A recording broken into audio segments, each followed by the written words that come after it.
Hey guys, and welcome to Littleblackbook91. In a few minutes, I will be interviewing Josh from the Never Ever Meets. Yes, it's going to be one of those fabulous, wonderful conversations once more again. I am your favorite dating relationship coach, and we are back to interviewing the great reality TV stars. I want to make it clear here, please keep it respectful in the chat. I want to make it as peaceful and as welcoming and as a safe space as possible. So I know if some of you got some strong opinions, okay? Just remember, if you wouldn't say it to their face, don't say it in the chat. Okay, all right. So we're going to bring on Josh now for you guys, but make sure you do me a massive favor. You're liking, you're sharing, you're subscribing to the channel.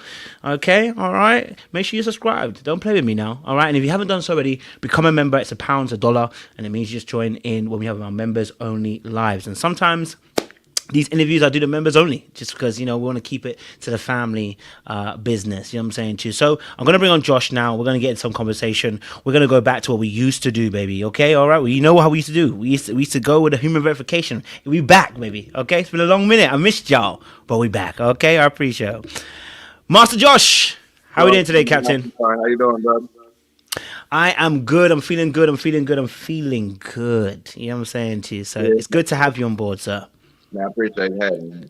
No worries at all. It's an honor to have you on here. You know, obviously, having watched the first season of Never Ever Meets or Never Ever Mets on OWN TV was, I can't lie to you, it was quite the experience from our perspective as the audience. I started off like, I was like, yeah. Then it got to a point I was like, oh. And I was like, oh. And then I was like, well, actually, still, there's some great conversations that have come out of that. And I've loved some of the perspectives that was shown and some of the conversations you guys had, especially when you did the group dynamics. That was really powerful because sometimes people don't really know how they're viewed by other people. And I guess that moment where you guys kind of G-checked Aaron and Diamond a little bit, let them know what it was also a powerful moment for me. Okay. But yeah, listen, Caps, good to have you on board. So how you doing today? And then we're going to get in some festivities. Yeah, I'm doing good, man. I got up early today. I'm not a morning person, so it says a lot for me getting up this early, but got a good day started, man. And I'm just here and I'm ready to get this started and had this conversation with you. I've been a fan of you from when you first reviewing the show. I like how you handled everything. So it caught my attention. I did want to make sure I have a chat with you. If I don't talk with anybody else, I'm going to make sure I talk to you. Bro, I appreciate that, man. Honestly, I appreciate that, and God bless you again, Captain. All right, cool. Let's get into some conversation because you know this season was quite interesting. But before we do, I like to do a thing what we call human verification. It's just to make sure that you know, Josh, you really are a human being. It could be it could be an AI these days. You just never know. You know what I mean? So we're gonna make sure. Okay, so Josh, my first question for human verification, very very simple, is what is your favorite color? Orange. Why orange? I don't know, man. I like being a little different, I guess. And like not the orange juice orange, not the bright orange, but that sunset orange. I don't know, man. It just hits different. I always liked it, and it's just been the color I've been rocking with since I was a kid. I love that. Are you more orange in clothing or more orange as in like color in general? Man, the color in general, I wear anything orange. I'm with it. I can't lie to you. I'm a bit of a purple person, but I rocks with orange. You know what I mean? I'm not mad at it. Okay, cool. Orange is a good start. Favorite number? 7. That's the number of the Lord. Why number 7 for you, Cap? It represents a lot as far as my life. The number repeats itself a lot when it comes to family. I have my birthday's on the 27th, so there's a 7 in there. My son's, his birthday's the 17th. My daughter's birthday's the 7th. So everybody just has a 7 around, and it's just, you know, it's like you said, the lowest number. So it just speaks to me and resonates with me the most. I love that. All right, cool. I'm with that. Final question. Cereal or the milk in the bowl first? Cereal first. You just never know. Some of us like to put the milk in first, just to get a nice little equation going. I like to see the cereal hit the milk, and especially with Rice Krispies, it'd be hitting up. I like. Hey man, FBI gonna be at your window soon. You better allow me, allow me. All right, listen. Well, I think you passed our human verification. You truly are a human being, and we love that as well. And look, we're gonna jump into some conversation, but before we get into the never ever meets, we want to talk a little bit more about yourself, Josh, because you are a human being. You were on the show. You had a whole life before the show. Right. And we would love to get to know you a bit better, just to understand your journey to up to that point before the show as well. So tell us, what is Josh's story? Who is Josh? Uh, well, it's a pretty loaded question. I had some experiences. So how early do you want me to start? Maybe you can start from the birth if you need to, but just start wherever you feel like Okay, a so I story. actually will. So my dad was in the military. He was stationed in Texas in Fort Hood, which he eventually met my mom. My mom unfortunately was on drugs at the time that I was born. So I was taken away from my mom probably around 5 months, 6 months, somewhere around there, and ended up. So my mom is white, and my dad's black. So this is also the '90s and in Texas. So they tried to give me to my white grandmother, and she didn't want any black baby. She wasn't gonna do it. She wasn't gonna raise it. So I ended up in foster care. At the time, my dad, he obviously couldn't get me because he was in the military at that time. So I probably was in foster care maybe about a year or two before they my mom eventually signed her rights over to my dad's mom. So that's how I ended up in Memphis. That's where my dad's side is from. So since then I've been in Memphis since probably the age of 2 years old. So I never knew my mom. I didn't meet her until I was about 25 years old. I already had my own kids and everything. Um so it that's kind of initially started. And then my dad, once he came home from the military, I think a lot of that, PTSD, alcoholism that happens is very prevalent. That played an issue. So I stayed with my dad growing up, but with him being an alcoholic and a lot of back and forth, a lot of issues that we had growing up. So I did unfortunately bounce around a lot as a child. Like my dad kind of just dropped me off at, whoever would take me that particular day. I could be there weeks, days, months, years at some time. So you just never really know. And it kind of was my childhood all the way up until really high school that I just kind of bounced around pretty much that whole entire time. I mean, there were moments where I would stay with my black grandparents, but whenever my dad get out of jail, come get me, it's just a constant cycle of moving back and forth, just bouncing different households. So they went all the way up until I was about fucking 16, probably all the way up to high school. I did eventually graduate from high school. I graduated on time and everything. When I turned 18, I did try to reach out to my mom, try to find her. At that particular time, she was still on drugs and in jail, but I found out that I had other siblings that she had over those years. They were at the time they were in foster care still because I'm the oldest. I think I had one brother that's like 2 years after me. Then I have a sister that was 5 years younger and a brother that was 6 years younger. So those bottom two, those last two, they grew up in foster care their entire all the way until they aged out. So after that, it was me finding out that I have siblings, and trying to connect to them, get to know them, send them money because they're in foster care trying to do things. They're running away from foster care, so I'm sending them money to give them hotel rooms for the night so they'll be safe. And it kind of like I went from growing up as an only child to now trying to take care of three people that I basically just met, three strangers basically that I just met, but at least trying to do something for them. And that was, man, pretty much my whole entire childhood was just family related drama, just a mess, the mixture of trying to make start the family with them, build a relationship with them, and it's like I said, it is awkward when you go so long not knowing that, you know what I'm saying. So it was a lot of awkwardness those first few years. Um, I eventually met Shay. I think I was around about 19, 20. I had my son around the time. He was already probably about a year old when I met Shay, and just Shay was just somebody that I could talk to, and especially with everything I was dealing with, it was just good to have somebody to talk to on it about something like that, and we kind of just went from there. And as far as how our relationship went, but yeah, that childhood, man, it was a mess. It was a lot of scenarios, man. But I say this though, regardless of how the childhood turned out, I feel like it was beneficial for me because me staying with these different households, it opened my mind up to just different mindsets of people. A lot of people are raised differently. A lot of people grow up have different dynamics in their families. So me being able to stay with different families, I kind of took little bits and pieces of different households. Like, okay, this isn't right. This is cool. Because one house, you my grandparents, for instance, a perfect example. For them, if I do a certain thing, you're gonna go to hell for that.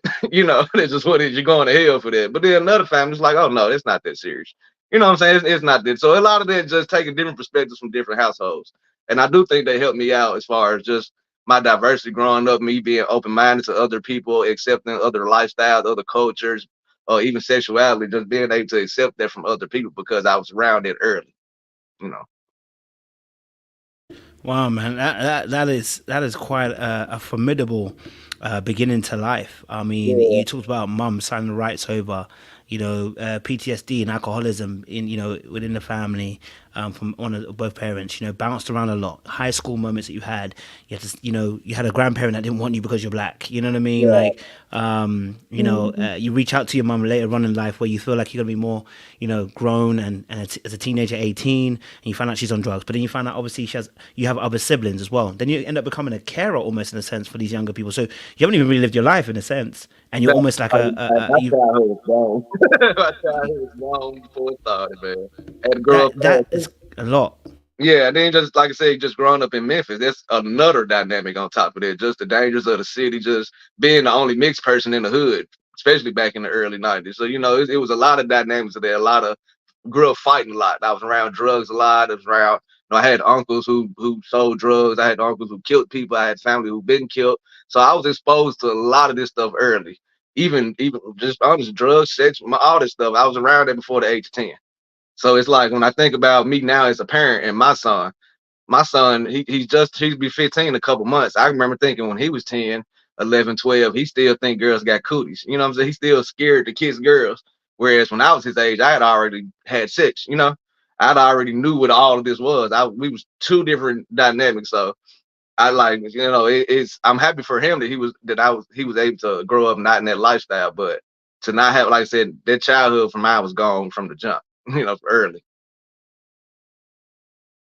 That's quite a lot. So talk to me. Okay, so like you said, obviously, gone off the fact that you obviously were in Memphis as well, grown up there as well. Mm. I'm intrigued to find out how, because obviously the parent situation is very difficult, right? Because obviously you end up becoming a parent quite young, Right. but obviously your own situation, it didn't seem like there was much parenting in a sense.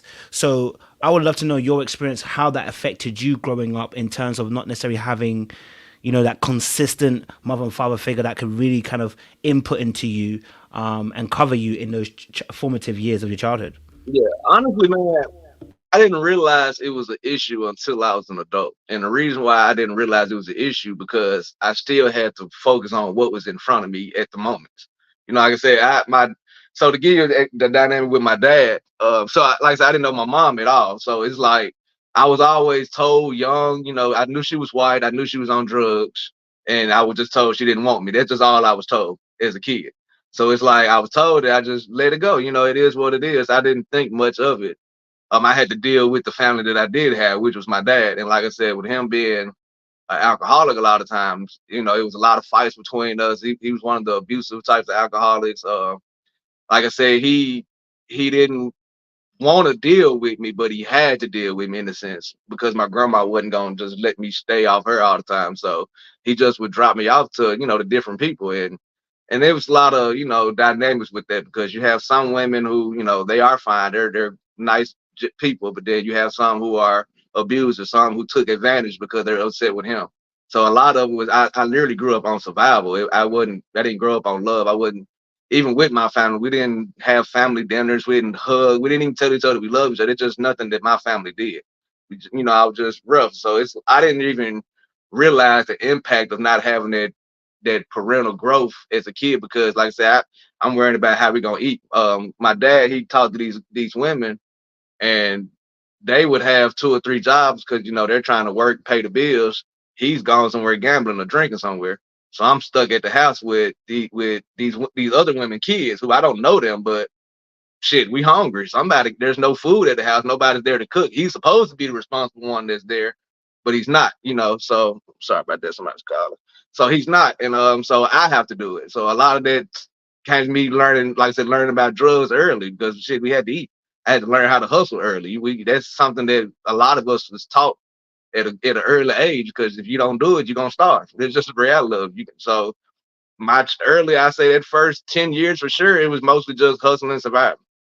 Now, when I did get around my grandma, which is my dad and mom, the black side, they did try to introduce, church to me, which they did. They tried to introduce certain things, but it wasn't a consistent thing because, like I said, I'm only with them, who knows, couple weeks, couple months, and then I'm back with my dad, and who knows where else I'm around. And there's no structure or no stability, none of that when I'm with my dad. So I can get away with everything. There's nobody to watch on. There's nobody to hold me responsible, even keep up with what I'm doing. Half of the time, I didn't even know what my dad was. So, it was a difference whenever I was with my grandparents versus with my dad. So a lot of that, I just took bits and pieces of both of that growing up. But I didn't even realize until, like I said, I was an adult, until I had my own child, that I realized that, how my upbringing was, because I didn't want my son to ever go through that type of stuff. When you say obviously like having your son, that opened your eyes to what kind of lifestyle, what kind of hardships, what kind of upbringing you had. Tell us a little bit more about that eye-opening moments, then those revelations when you realize that upbringing, you want a different upbringing for your son. What was that like for you, having that revelation? Man, it was honestly literally the day he was born. I'm just being real. When as young, I didn't have nobody I could talk to about it. So I remember when I first found out that she was pregnant. I mean, I told my grandparents about it. They was like, "Well, it is what it is," and it was that. No one told me anything, so I didn't. I went into it, immature, young, not knowing any better. I didn't know what I was getting myself into, and I didn't take it serious. I wasn't responsible enough during the pregnancy.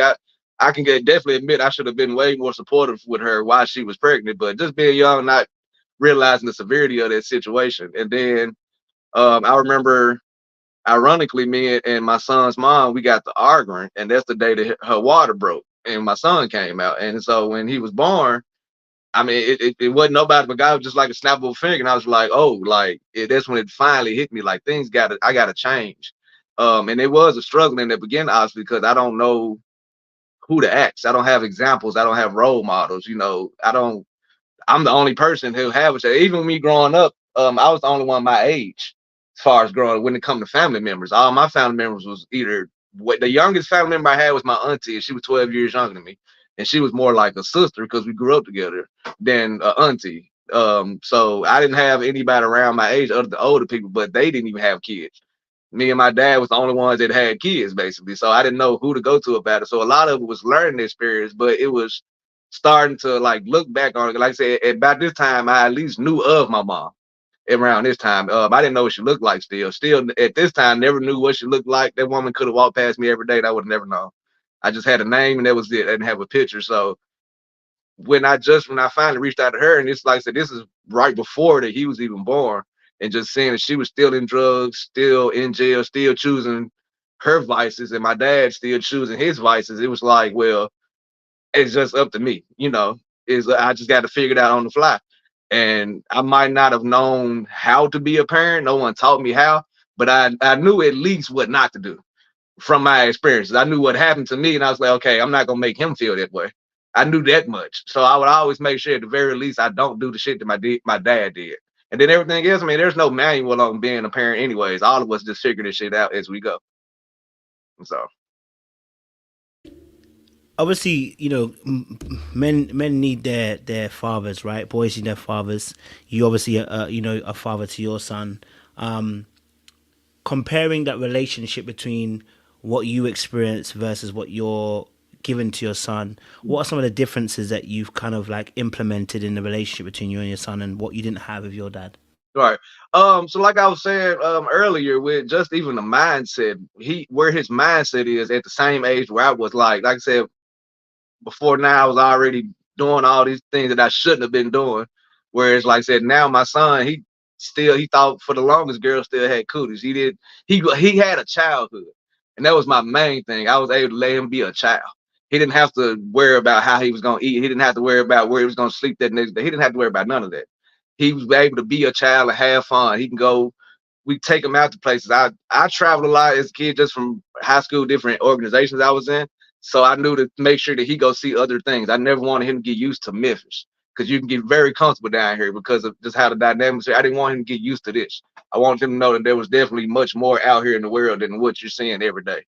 um I didn't have an actual family together, but just some of the relationships and the bonds that I had over the years, they became family to him. Like my best friend Warren, that became an uncle. And my son viewed Warren as an uncle, So it's like the best I could have done, especially growing up, was just, like I said, give him the best opportunities and just show him love. At the very, like, no child should have to grow up wondering why their parents don't love them, you know what I'm saying, or why they don't care about us. So I wanted to make sure my son always knew, no matter what, he's loved.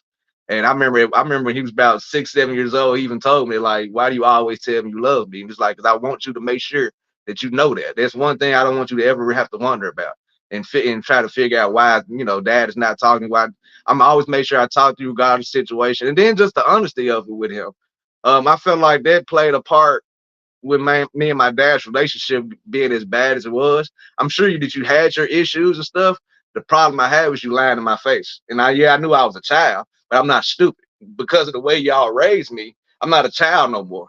So you don't have to treat me like a child in these moments. You don't pick and choose when to treat me like a child. You can have me out here in the streets and it's fine to be grown, but then when it comes to you being accountable, now I'm a child and I got to stay in the child place. No, so I made sure when it came to my child that I'm honest with him. Now, obviously, it depends on his mental status as far as his maturity. I'm not gonna go into everything. And then there's stuff with my son what I would tell him, as you get older, I would explain more, get into it. And he respected me enough to know that I would do that. If I felt like he was mature enough to understand, I would have these conversations with him.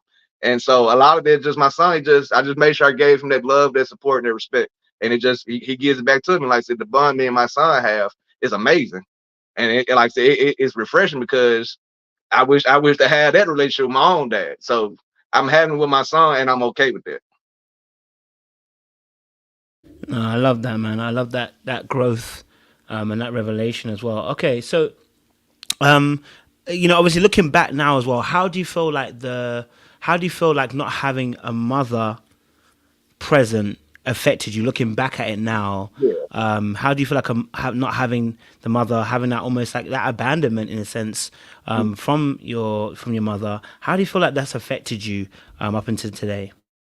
Um, what I realized, and that was probably one that took the longest to realize the effect of it. But like I said, that that natural love and nurturing that everybody gets, that you're supposed to get by default, basically. I didn't get it. Didn't even realize that I didn't have it. I didn't even realize it. So it was like something that everybody is just take for granted on it. I tell a lot of people that we take that for granted because we expect it. Like, we hear a lot about dads being deadbeats and dads not being here, and we expect that, but we don't expect the moms not to be around. So that was definitely something that I realized as I got older. Like, I was, I didn't have the nurturing side at first, and as far as how to love properly. I love the way I felt. Like I said, I knew what not to do at the very least. I might not have known all the signs or the languages of love, but I knew at the very least what not to do as far as how a person should feel. Um, and like I said, I guess I grew up on that survival thing. So it's like even simple stuff like affection, that I didn't grow up that way. So it was like it was new to me. Even trying to be around, if I meet somebody, I'm like, hey, well, come around my family. That they used to give me anxiety being around other people's family because I didn't know how to be around people's family. My family was mean, it was battle of the fit, survival of the fittest, basically. So I remember thinking that even grandmothers, I used to think all grandmothers was mean until I was grown. I didn't meet my first nice grandma until I was an adult.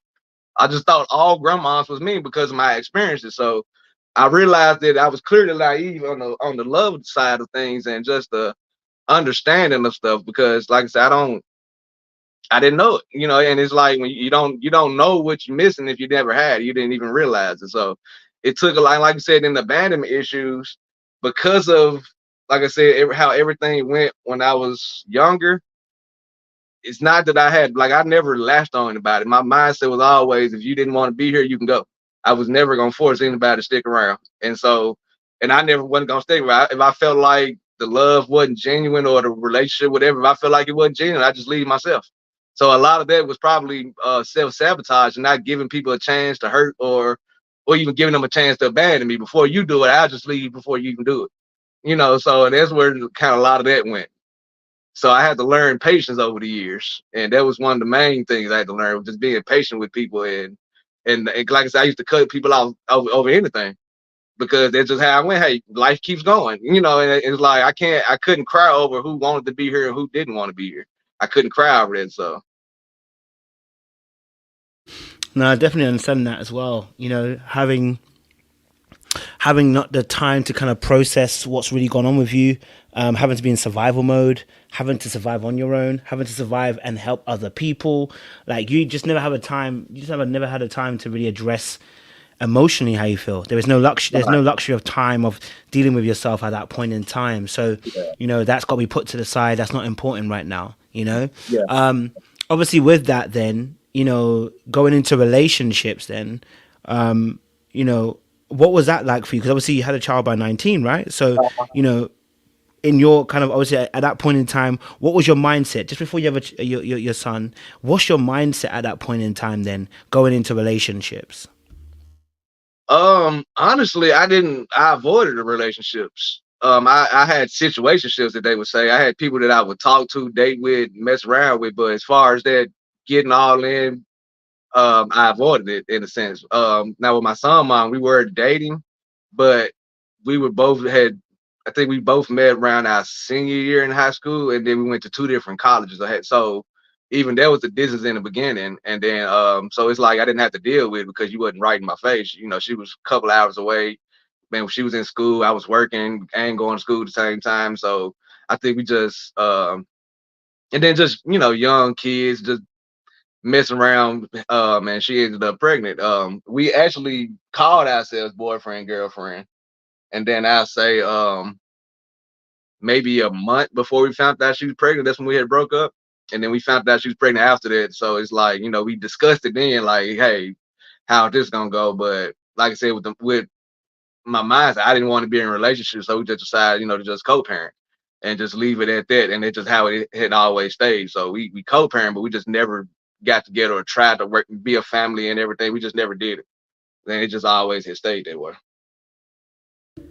That semi relationship as well. You said obviously you were having sex from young, so your mindset would have been completely different too. So Yeah, right. I guess obviously, and you don't have to answer this question. My brain is thinking to myself, at 10, I wasn't doing that.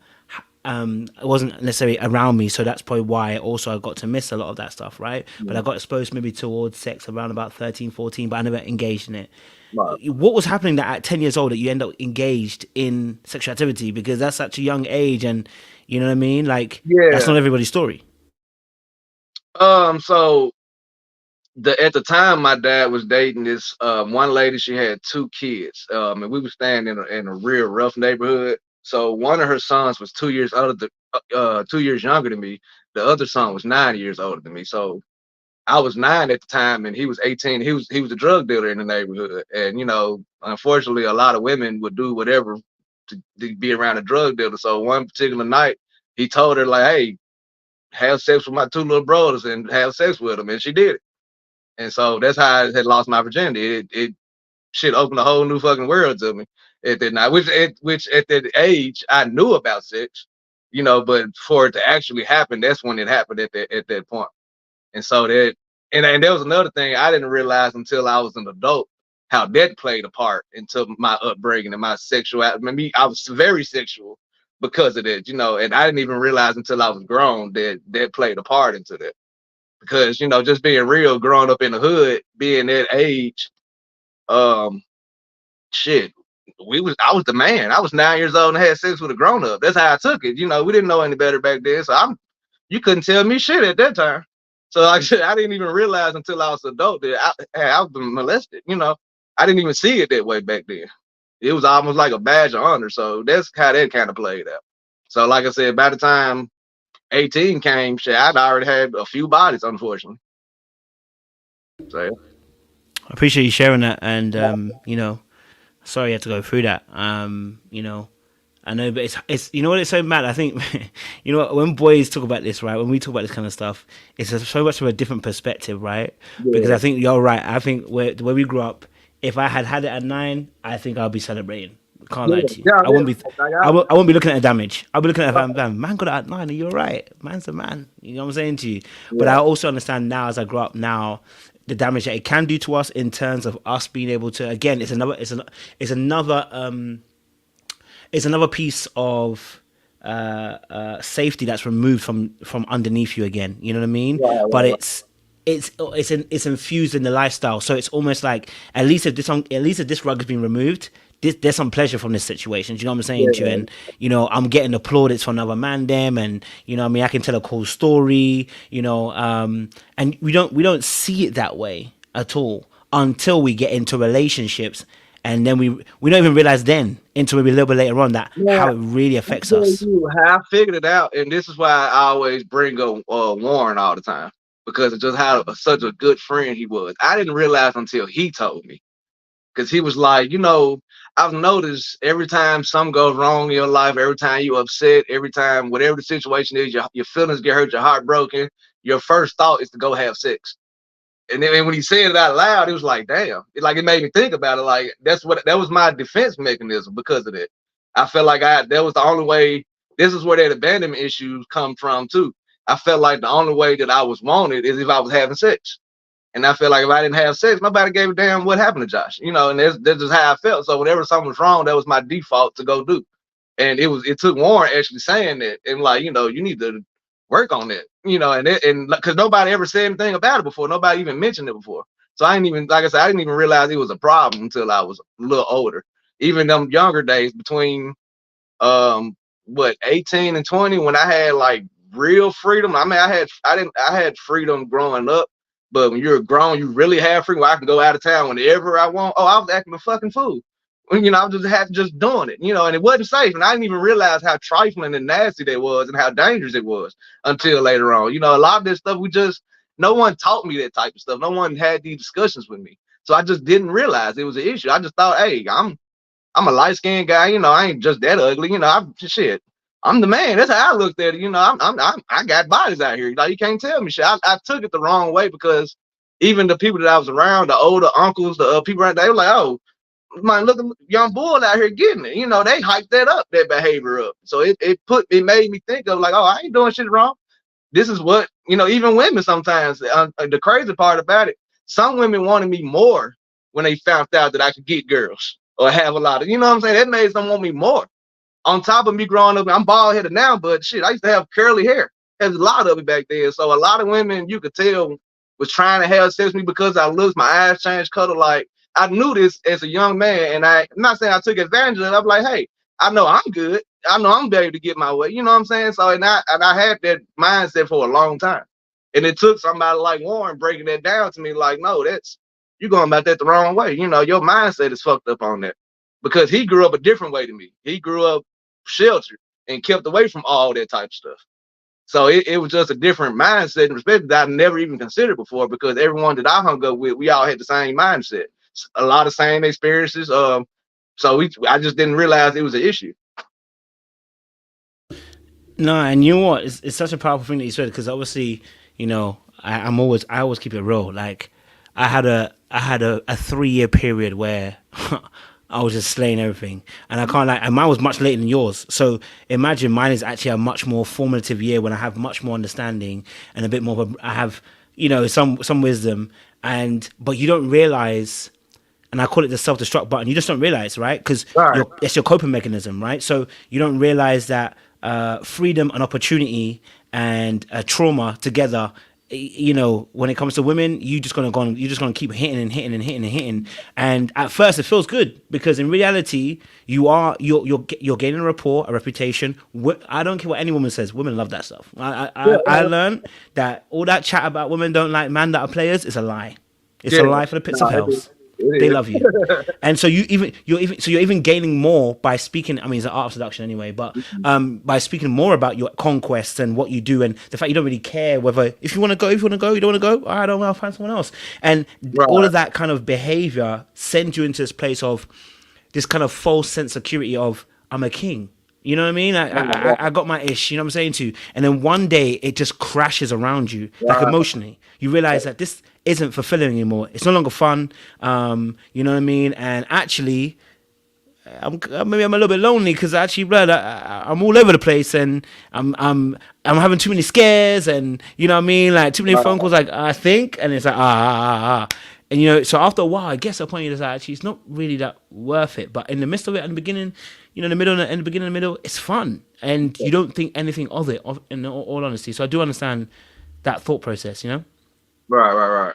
Because like I said, I didn't have nobody tell me that it was wrong. You know, like I said, everybody celebrated it. Everybody rooted me on in the sense. So I didn't. I can honestly. It probably took me. I'm 34 now. It probably took me about 26, honestly, 27 to really realize there was a problem. You know, it was something going on deeper than what I thought. Because, like you said, you do all this sex, you have all these different women, you do all this, but then you realize at the end of the day, at night, I'm by myself. You know, at the end of the day, I'm back in my own spot alone with my own thoughts and with my own problems that I'm never addressing. And so a lot of that took me, honestly, man, it took me moving when I eventually did meet my mom and moved to Texas.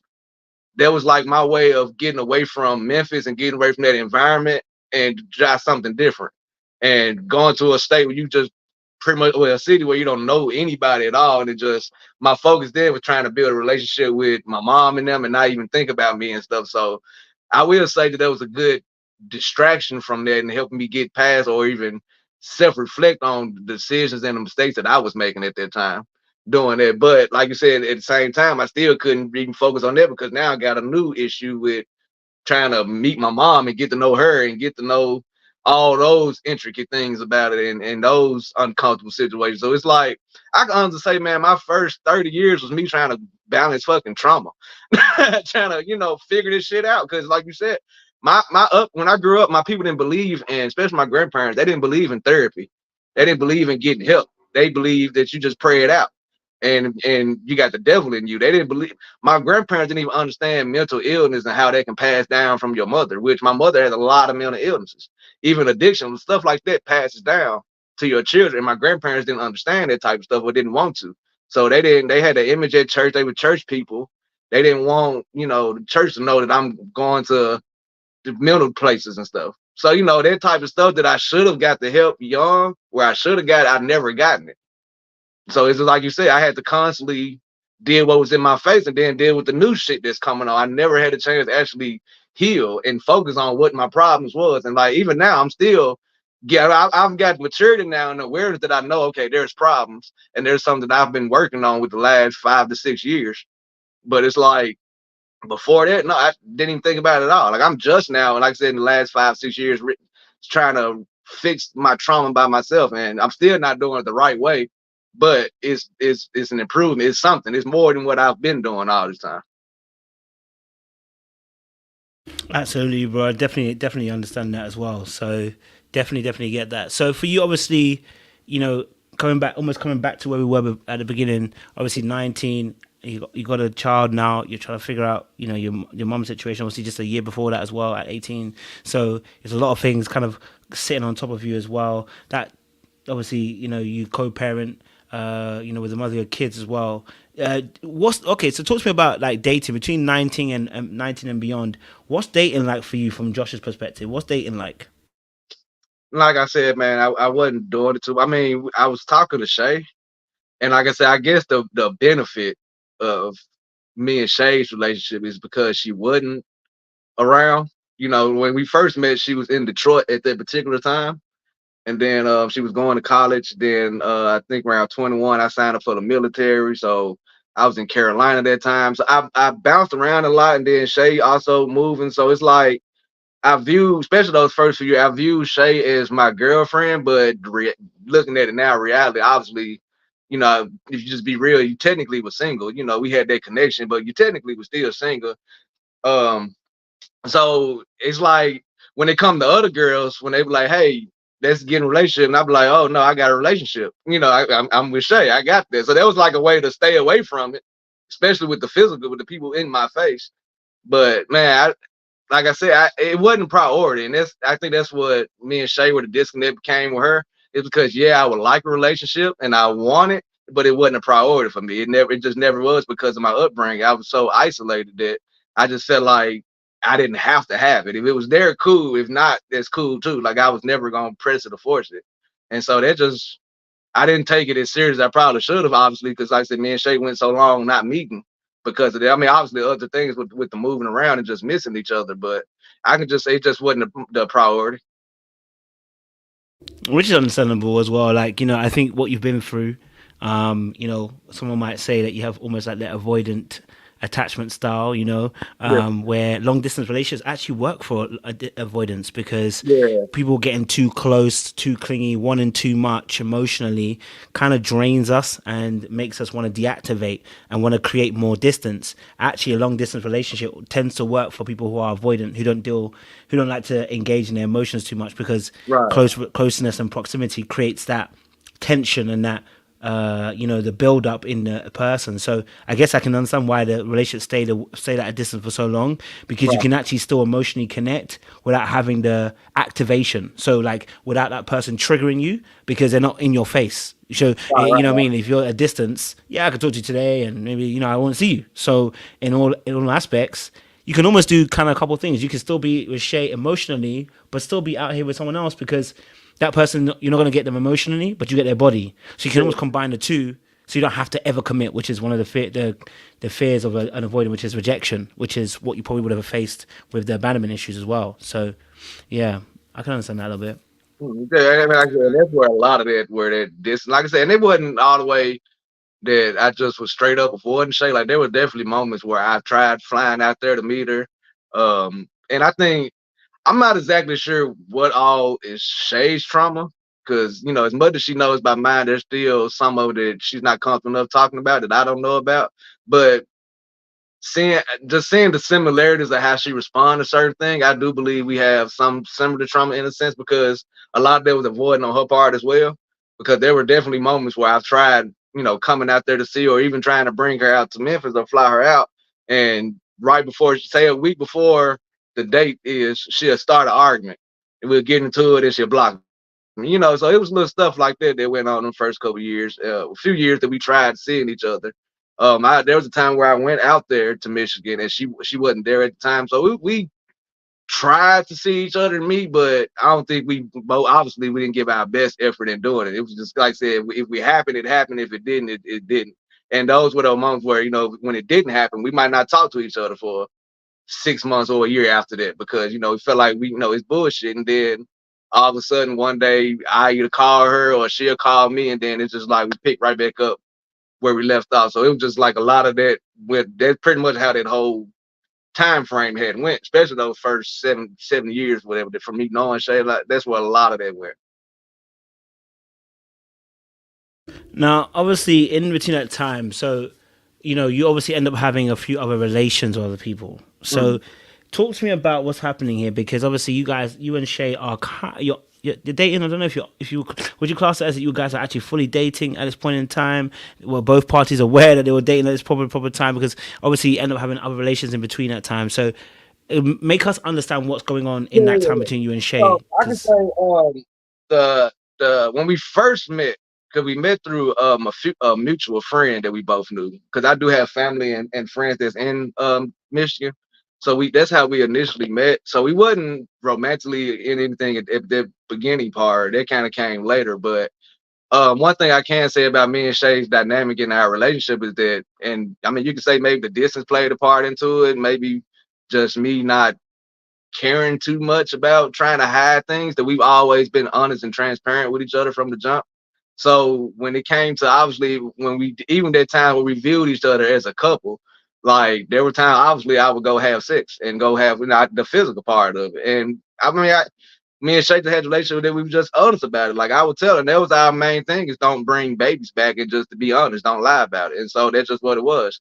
I had my moments, and I would tell Shay. Shay had her moments, and she would tell me. And just because we were being honest about it, I think that kind of helped it out the whole time. During that binge, we just being honest. Now, obviously, I wouldn't just be real. I wasn't gonna go and tell Shay every single time I had sex. Let's just be real about it. But um, majority of the time, yeah, she already knew it. Now, then there was times when we was on, cause like I said, we had a lot of on and off moments. So there was times where when we had our off moments, I didn't have to tell you anything. You know, we wasn't dealing with each other at all anyway, so it didn't matter. But you know, there's moments where, like I said, we're in a relationship. And then if there's a time where like, hey, I had sex with this girl, I'll call Shay like, yeah, man, last night, you know, this such and such happened, this would happen. Oh, I might even tell her before I even do it. Like, hey, I plan on going out, hanging out with old girl tonight and shit. And so that's just really how our dynamic had always been. We've always just been that honest with each other because, like I said, maybe because of the distance or whatever, but my upbringing, there was never a need to lie or hide about anything. It just never was. It didn't make no sense. You know, like I said, we in two different states. There was no need to lie about anything. So that just really what maintained and held on the connection and the bond that we had because we knew that we was gonna be straight up with each other about it. We didn't have to worry about secrets and shit like that. Interesting stuff. So obviously with that situation then, so you guys obviously had that openness when it came to your kind of relationship in that space. Right. You got to be able to kind of do your own thing. Right. I don't know how honest you can be, but was that a beneficial deal for you? Because I'm looking from my perspective as a fellow avoidant, that would be the absolute perfect deal. Like having someone I can emotionally connect with and still be able to be out here. I just want to be honest. That's my perfect deal. Was that the same for you? Yeah, 100%, 100%. And like I said, at the time, honestly, I didn't even think of it that way. But it's like when you can reflect on it, and yeah, that's what it was. It's like I could have the connection and the bond without the negative side or without the trauma, without the extra baggage that come with it from. Even I would see some of my friends, but they were dating the stuff they were going through. It is like shit. I didn't have to worry about that. You know, that was one thing I didn't have to worry about this type of shit going on. So it's like, I mean, yeah, it's like having a relationship, but there's, it's putting a little distance between it. And it's like, so not that it's not real, because we both very much viewed it as real, but it's like, it's our own little fantasy thing that we got going on in the sense. And so it's like, yeah, it was perfect, especially for what I had going on. Because like I said, what I was dealing with in my face, as far as all the family shit, all this, I felt like I didn't have the room to physically be in a real relationship with somebody in my face all day long, especially doing all this. I mean, most being real, a lot of women not finna deal with somebody with the family issues and the shit I got going on right now anyway. So it's like, I guess it made it better. And like I said, that definitely helped. And that's probably why, like I said, it went so many years that there's, that we're at this point that we're still connected like that. Okay. Within that space of time, how long? I know you guys didn't see each other for 12 years, right? So Right. for what, 19 to 30 something, right? You guys didn't really see each other. In between that time, did you ever feel? I don't want you to out yourself completely if you haven't told Shay anything, so please. But obviously, did you ever connect with anybody else emotionally that you're like, raw? Someone who was in your immediate space that you're like, actually, you know what? I might have to consider this. Honestly, no, not in my immediate space. No, I honestly was not attracted to most Memphis women, and it's not that they're not attractive; they are. It's just I just know what I'm dealing with when it comes to Memphis women. I know the upbringings, I know the mindsets, I just know what we want. So I was really never interested in local people, honestly. So that's kind of where the benefit of people out of town, because like I said, I did travel a lot, so I did meet people out of town, and I felt like stronger connections with people who wasn't from Memphis because it was just a different mindset. A lot of people in Memphis have the same mindset in a sense, and it's really a turnoff. It's a lot of simple mindedness. A lot of Memphis people have never left Memphis. Same with the grandparents, never left Memphis. So it's like everybody had the same mentality that everything is like this. So I didn't like that about a lot of people down here. So as far as people in my face, it was kind of easy for me to not talk to them, because it just wasn't what I was interested in. Okay, cool. Okay, so obviously, within that scope, before we get onto the show, within the scope of obviously that relationship, then so Shay was your most I guess, impactful relationship person who obviously had, most of your, your mind at least, Mm. you guys were talking, connecting, and everything like that as well. You know, and now obviously within that, what else? I'm gonna say what else. Let me put it correctly. No, I'll leave that. Okay, so obviously, then going on to the show. What made you guys go on to the show? What made you guys decide that, you know what, we gonna go on the show now and connect finally in person as well? Shay's the one that reached out to me about the show.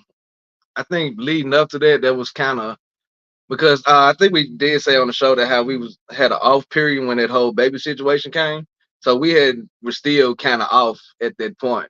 When she hit me up about the show, and she was, we talked about it. She was like, this is maybe we can give it a try and see like there because it was safe for her to meet in a setting like this, I guess. And she was like, well, let's give it a try. We did this long, we went this far. Let's see what can happen from what can come from it, and see. And she initially, I actually was like, nah, I'm straight. And it wasn't even about not even wanting to be, try the relationship thing. I just didn't want to be on the TV and everything. Like that's not my cup of tea or stuff like that. So I was against it at first, and we, like I said, we talked about it a little more, and then so I eventually like I'm not gonna lie. What finally got me to say yes, honestly, truthfully, was when they told us how much we was getting paid for it, and I was like, shit, I could use that money. I got some shit I need to do with it. So hey, let's go ahead and give it a try. I mean, because I looked at it like if Shay wanted to give this a try again, we could do it without the show. But this is the route she wanted to go from. It was mutual benefit with the money. It was basically a paid vacation. Shit, I was stretched the fuck out during the time. So hey, why not? Let's give it a try. Um, Looking back at it, we definitely should have never got our ass on that TV. Just we should have never did that shit. But I did enjoy the experience. I can say that much. I had a blast out there. It was a great experience. But nah, we should have did that in person and never got on this got on that show. So before you got on the show, what was the major? Just explain to those who don't really know what was the what was happening between you and Shay that you guys weren't necessarily together before you actually applied on the show. Well, see, like I said, so I'll get to the roommate situation. Let me back up a little bit, so because this is a lot of that plays into it. How that whole situation transpired is like I said when I told you I did eventually have moved to Texas, and I was out in Texas probably about 4 or 5 years. At the time, with me being in Texas, there was some little custody issues when it came to my son, as far as with his mother and things. So I had a court date. That's why I initially came back to Memphis during that time because I had a court situation going on. So with me not having no one to stay with, somebody I went to high school with, that she was like, "Hey, I got a spot. You can stay with me temporarily." And that's just kind of how they went. I was only there for about 4 months, so I know it's the way the TV show kind of produced it. They kind of over exaggerate that. We did it fully explain the situation on the show. They just for whatever reason decided not to show it. I guess for the narrative, or whatever. But I was only over there for about 4 or 5 months. The issue came as the time while I was there, the friend, she started talking about how she was catching feelings and all this other stuff, and that made me uncomfortable. And I straight up told her like I'm not feeling that one because, and it's not even that she's a bad person. It just be straight up. I thought she was gay. I thought she was a stud. It's just how she dressed. She was a tomboy. We played basketball. That's how we knew each other. So it threw me off. It's almost like a nigga just told me he wanted to talk to me. Like a man just told me. So it kind of fucked me up. At the time I didn't drink at all. But so when I finally ended up getting my apartment, like I said, it was about 4 months later. The day I moved in, that particular person called themselves coming to help me move in and celebrating all this. They brought a whole bunch of alcohol, which was in hindsight should have caught on to the red flag because at that time everyone knew I didn't drink at all. Like I would smoke all day long, but I didn't drink. I was not a drinker because of my dad. Reason why I didn't drink. I just didn't fuck with it. And so situation happened. I never got drunk, but I could tell that that's where they was trying to do. And so basically they took advantage of me in that situation. Man, I'm talking about rip my drawers off and everything. I still have the drawers. Like it was.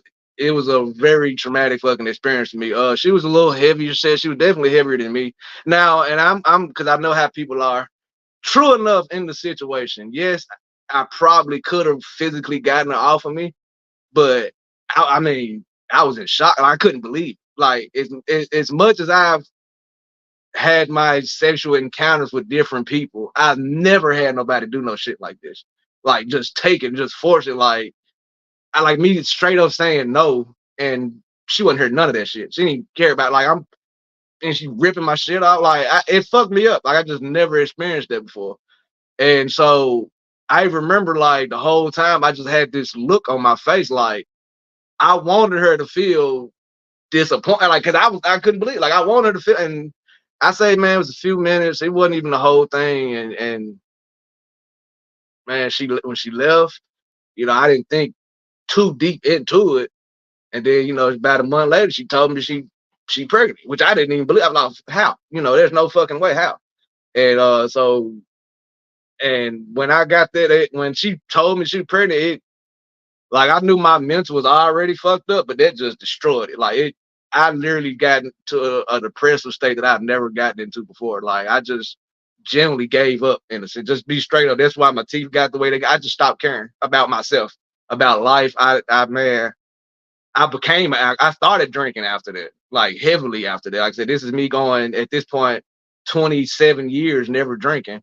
So now I'm drinking all day, every fucking day now, and smoking weed, which I don't view weed as that bad, but like I said, mentally I checked out. Man, I was depressed. I stopped caring about myself. I stopped trying to do bad. It wasn't that just since we're here having this conversation. It's not that I wanted to intentionally kill myself, but I wasn't doing anything to make sure I didn't die.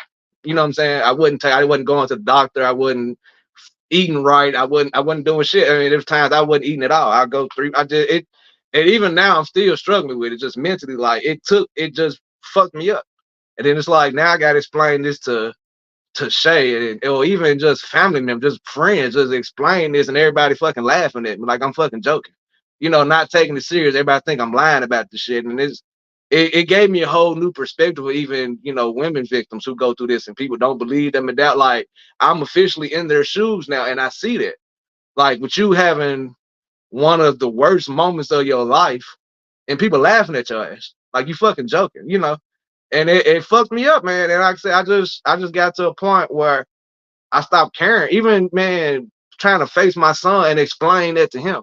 Not all the way, not going in full detail with that, but just because he there was nothing romantic on my end with that person. He didn't even like her too much as a person. He didn't, so just trying to explain that situation to him and trying to go through that, and it fucked me up. And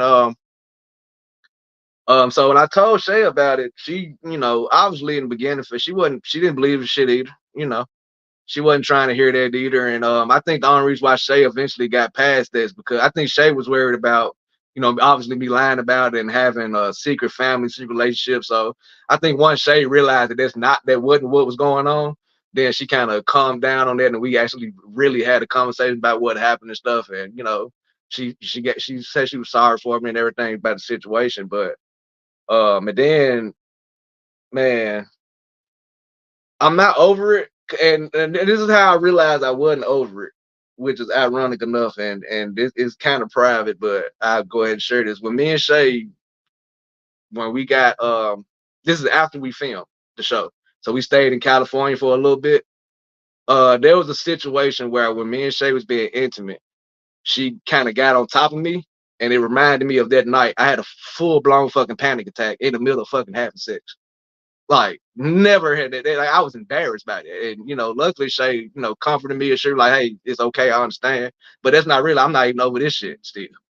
And now my daughter when she got here, that was kind of my moment where I let the anger about the situation go. The day my daughter was born, because at the end of the day, she's here now. There's nothing for me to get upset about, mad about.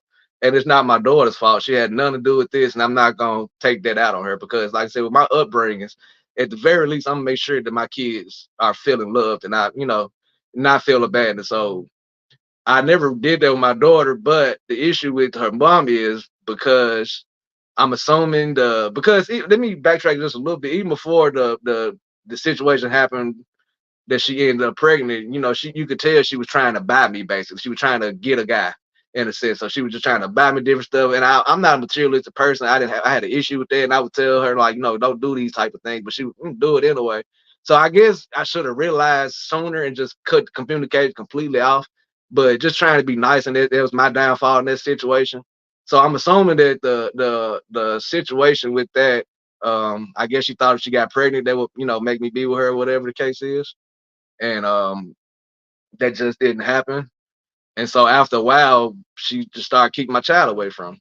And so it got to a point that now it's currently in 2024. I haven't seen my daughter in about 3 years now.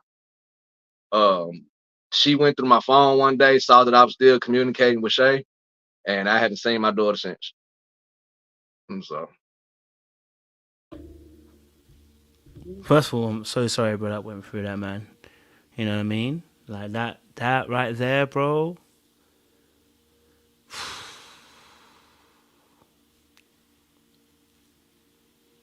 That right there, bro. That's some heavy stuff, man. That can happen, man. And I think when we hear it from a male perspective, sometimes, like you said, people will question. Some people will laugh. Some people will, not take it seriously, right? yeah, But that's heavy and that's painful. Actually, it's painful. You know what I mean? And yeah, that's a problem, man. You know what I mean? And I appreciate you sharing that with us as well. I mean, I don't know how do you. Obviously, you're not seeing your daughter for the last 3 years, so I don't know how were you able to kind of like parent, knowing that obviously you know what I mean, yeah. that Well, situation's going on. I only got about the first good year of that relationship with my daughter, and like I said, it was just me, man. I've always learned not. I don't like to punish other people for somebody else's actions, and in that situation, it didn't. My daughter, she's innocent, it was an unfortunate situation how she got here, but she had nothing to do with that. There's no fault of her own there, so there was I didn't never take anything against it or whatever. I mean, I had a daughter for the first time, and then, like I said, my kids, they're 10 years apart.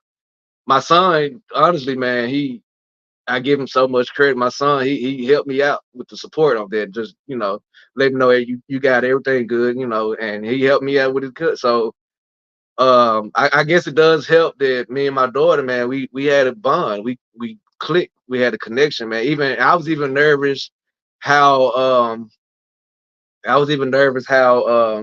the dynamic would be with my son and my daughter because of the age gaps with it being 10 years and everything. And even they bonded immediately. So it just helped being able to spend time with both of them together, and that helped out a lot with me. And like I said, I was able to spend time all the way up until she was about a year and a half that I was able to see her on a regular basis. Because of where we stayed at, my apartment was literally across the intersection from her apartment.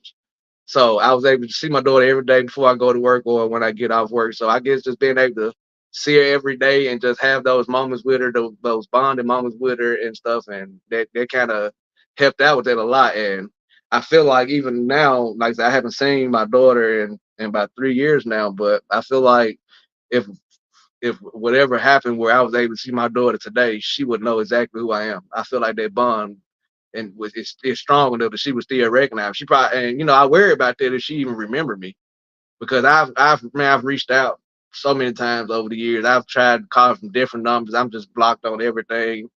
I don't even know where they stay anymore. They eventually moved. Uh, I you know I've been trying to get attorneys. I just can't afford the shit. And then just life on top of that still kicking my ass. Unfortunately, I'm still struggling with the mental side of shit. So it's like it's almost a blessing because I don't want my daughter to see me like this. Even my son, he's stubborn, but I don't want him seeing me like this. He just ain't trying to hear that shit. But I don't want them seeing me down. I've always tried to. My son didn't even know I was depressed until about a couple years ago. because I'd gotten to the point because I haven't seen my daughter in so long. I started writing journals to her. Like, I got a little journal that I've been writing to her, just letters, just and my son, he found it one day and he just started reading it, and he didn't even know I was dealing with half of that type of stuff at the time, because I try to keep that away from them because they're kids. They don't need to know that. I don't want my son seeing me sad or upset or hurting. I don't want him seeing that type of stuff. Cause my son, he's very sensitive when it comes, me and his mom, he's very sensitive when it comes to his parents. And so I didn't want him feeling no type of way. So I tried to I tried to avoid them knowing all that as much as possible. And like I said, I never would show that side of them to them, especially my daughter. Like, I showed her nothing but love. I would never let her see that I had it, because I just be real. I wasn't feeling her mom at the time. I was over this shit. Even when I come to see my daughter, I didn't want no parts of old girl. Didn't even want her looking at me. But I still have this child. At the end of the day, I can't run out all my responsibility, regardless of how unfair it is. It's still a human. It's still a child. So I just had to focus on my daughter as best as I could, because like I said, she didn't know, none of us asked to be here, and that's why I'm like that, because I didn't ask to be born into the parents I got and be born into the situation I got. I didn't ask for that shit, but unfortunately, this was the cards I was dealt with. This is what I had to deal with, and so the least I can do, if regardless of the situation that forced this child to be here, the least I can do is show her love. Give It's the least I can do. If I can't do shit else, I can do that. And definitely hear that as well. Obviously, there was a question I was asked in the chat, and I said I think is a question that maybe you can clear it up. Was there any relationship between you and this lady before this incident actually No, happened? man, and that's I think that's what threw me off so much about it, because like I said, if y'all, not to throw her on the bus or nothing, but if y'all would have seen her, you would have thought she was a stud. Like, this was a home girl to me. Like, we hooped. This is the only thing I've ever known of this person, was us playing basketball with each other. Like I said, we've known each other since high school, but it was never nothing sexually or romantically at all. And so when she even started saying, that she had a crush on me, that threw me off. It. That's why I was only over there for that short amount of time, because that made me uncomfortable. Like, we was never on it. Like I said, this was almost like a man telling me that he liked me. Not to knock anybody who's in their lifestyle, but that's not me. But that's how I took that. Like, this is like a guy trying to holler at me. Like, it made me uncomfortable in a sense. So it was, and that's how I knew that when she told me she was pregnant. That's how I knew that it had to been that situation, because it was the only time that I had ever, my shit had my dick has ever been inside of it. It was the only time something like that has ever happened. So I knew it had to been that particular moment that it happened. I appreciate you sharing that as well. Okay, so obviously that's happening. That's happened to you. You guys decide to how long between that situation and going on a show? 3 years at that time. 3 years. Yeah, It's because quite a I bit of time as well. started in 2019, and we filmed the show at towards the end of 2022. Okay. All right. So obviously, then you and Shay obviously then decided to go on a show to try and make this work. Before you say that again, how does Shay take the information? Because obviously, that's going to be a lot for her to believe. Like, even Right. on her side, I can imagine like she's probably Yeah. thinking, "What?" Yeah, no, and that's what I was saying in the beginning. She of course she thought I was full of shit too. Of course, she didn't believe it as well. And I honestly think for a long time, even once the baby was born, she still didn't believe it at first. I think it took her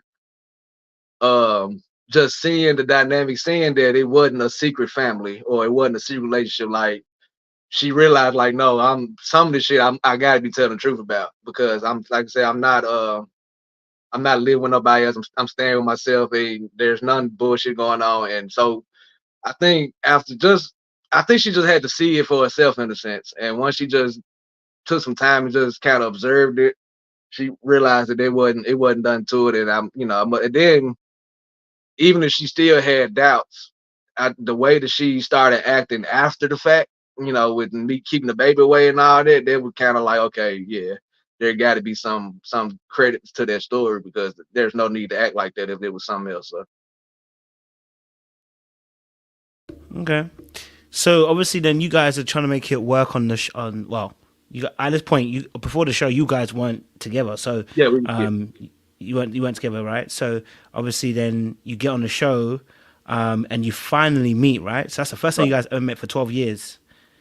So tell me a little bit about this. Okay, you meet, and it's the first time in 12 years. Tell me what that's like, because obviously it's different for you. You guys, been talking. You've been, Mhm. been talking for 12 years. You've known each other back inside out, but you just never met each other. So tell me about that interaction, that meeting up for the first time. Man, it was honestly exciting. Like just even before we got there, just talking on the phone leading up to it, just the closer it got to that date, just the excitement of it's like even both of us was like, man, we're really finally about to meet and do like I think we both really was excited about the opportunity of it and what could come from it. And so when we got there, they I mean it, it was funny because Shay is her trust issues. A lot of people, I guess, on the show assumed that it had something to do with me in the sense, and it wasn't. I think Shay had those trust issues way before me. So I remember that while we was at the hotel room, 'cause, we're talking. They separated us when we first got there. So when we first came out there to do filming, we was in the hospital. I mean, I'm sorry, hotel. I'm reading the comment. We was in a hotel and they separated us. So the women was in one hotel, the men was in. We had to quarantine for about a week while we was there. So I remember the women they got picked up a couple days before the males did, and they went to the house. And Shay thought that she was gonna get sex trafficked. I have no idea why she thought that, but that's just how paranoid she had got right before. So it's like that's where a lot of this weird stuff. But like I said, when we finally got to the house, I mean, it's how it is. Like so, when they pulled me from the hotel room and went on our first date, I had no idea what the date was like. So before we went to the show, they asked us for a list of different date ideas, and we would give them that, but we didn't actually pick what the dates would be. They production picked it on their own. So when they came and got us from the hotel, I assumed that I was going straight to the house to see Shay, but they took us to the Santa Monica Pier or whatever. So when they say, okay, when I got there, they was like, yeah, Shay is gonna be here, and just being real, I had butterflies. Like I was nervous about it. I was kind of excited about it because it's like, now I don't know how other cast members were, but the connection that me and her had, I knew that we would get along. I didn't think it was gonna be much of a hard transition from online to physical because we just had so much, over those years, we just had so much of a connection in the bond. And I mean, just seeing in person, I mean, like I said, I was excited. I was happy for it. And that first engagement, it was just like it really had you thinking, like, damn, maybe something can come from this, And then just so even just spending the time at the house and just being around each other, it felt like all those 12 years that we had physically been together. That's what it felt like. Like it was the smoothest transition in a sense, and just obviously getting to know each other on little small quirks and everything, but.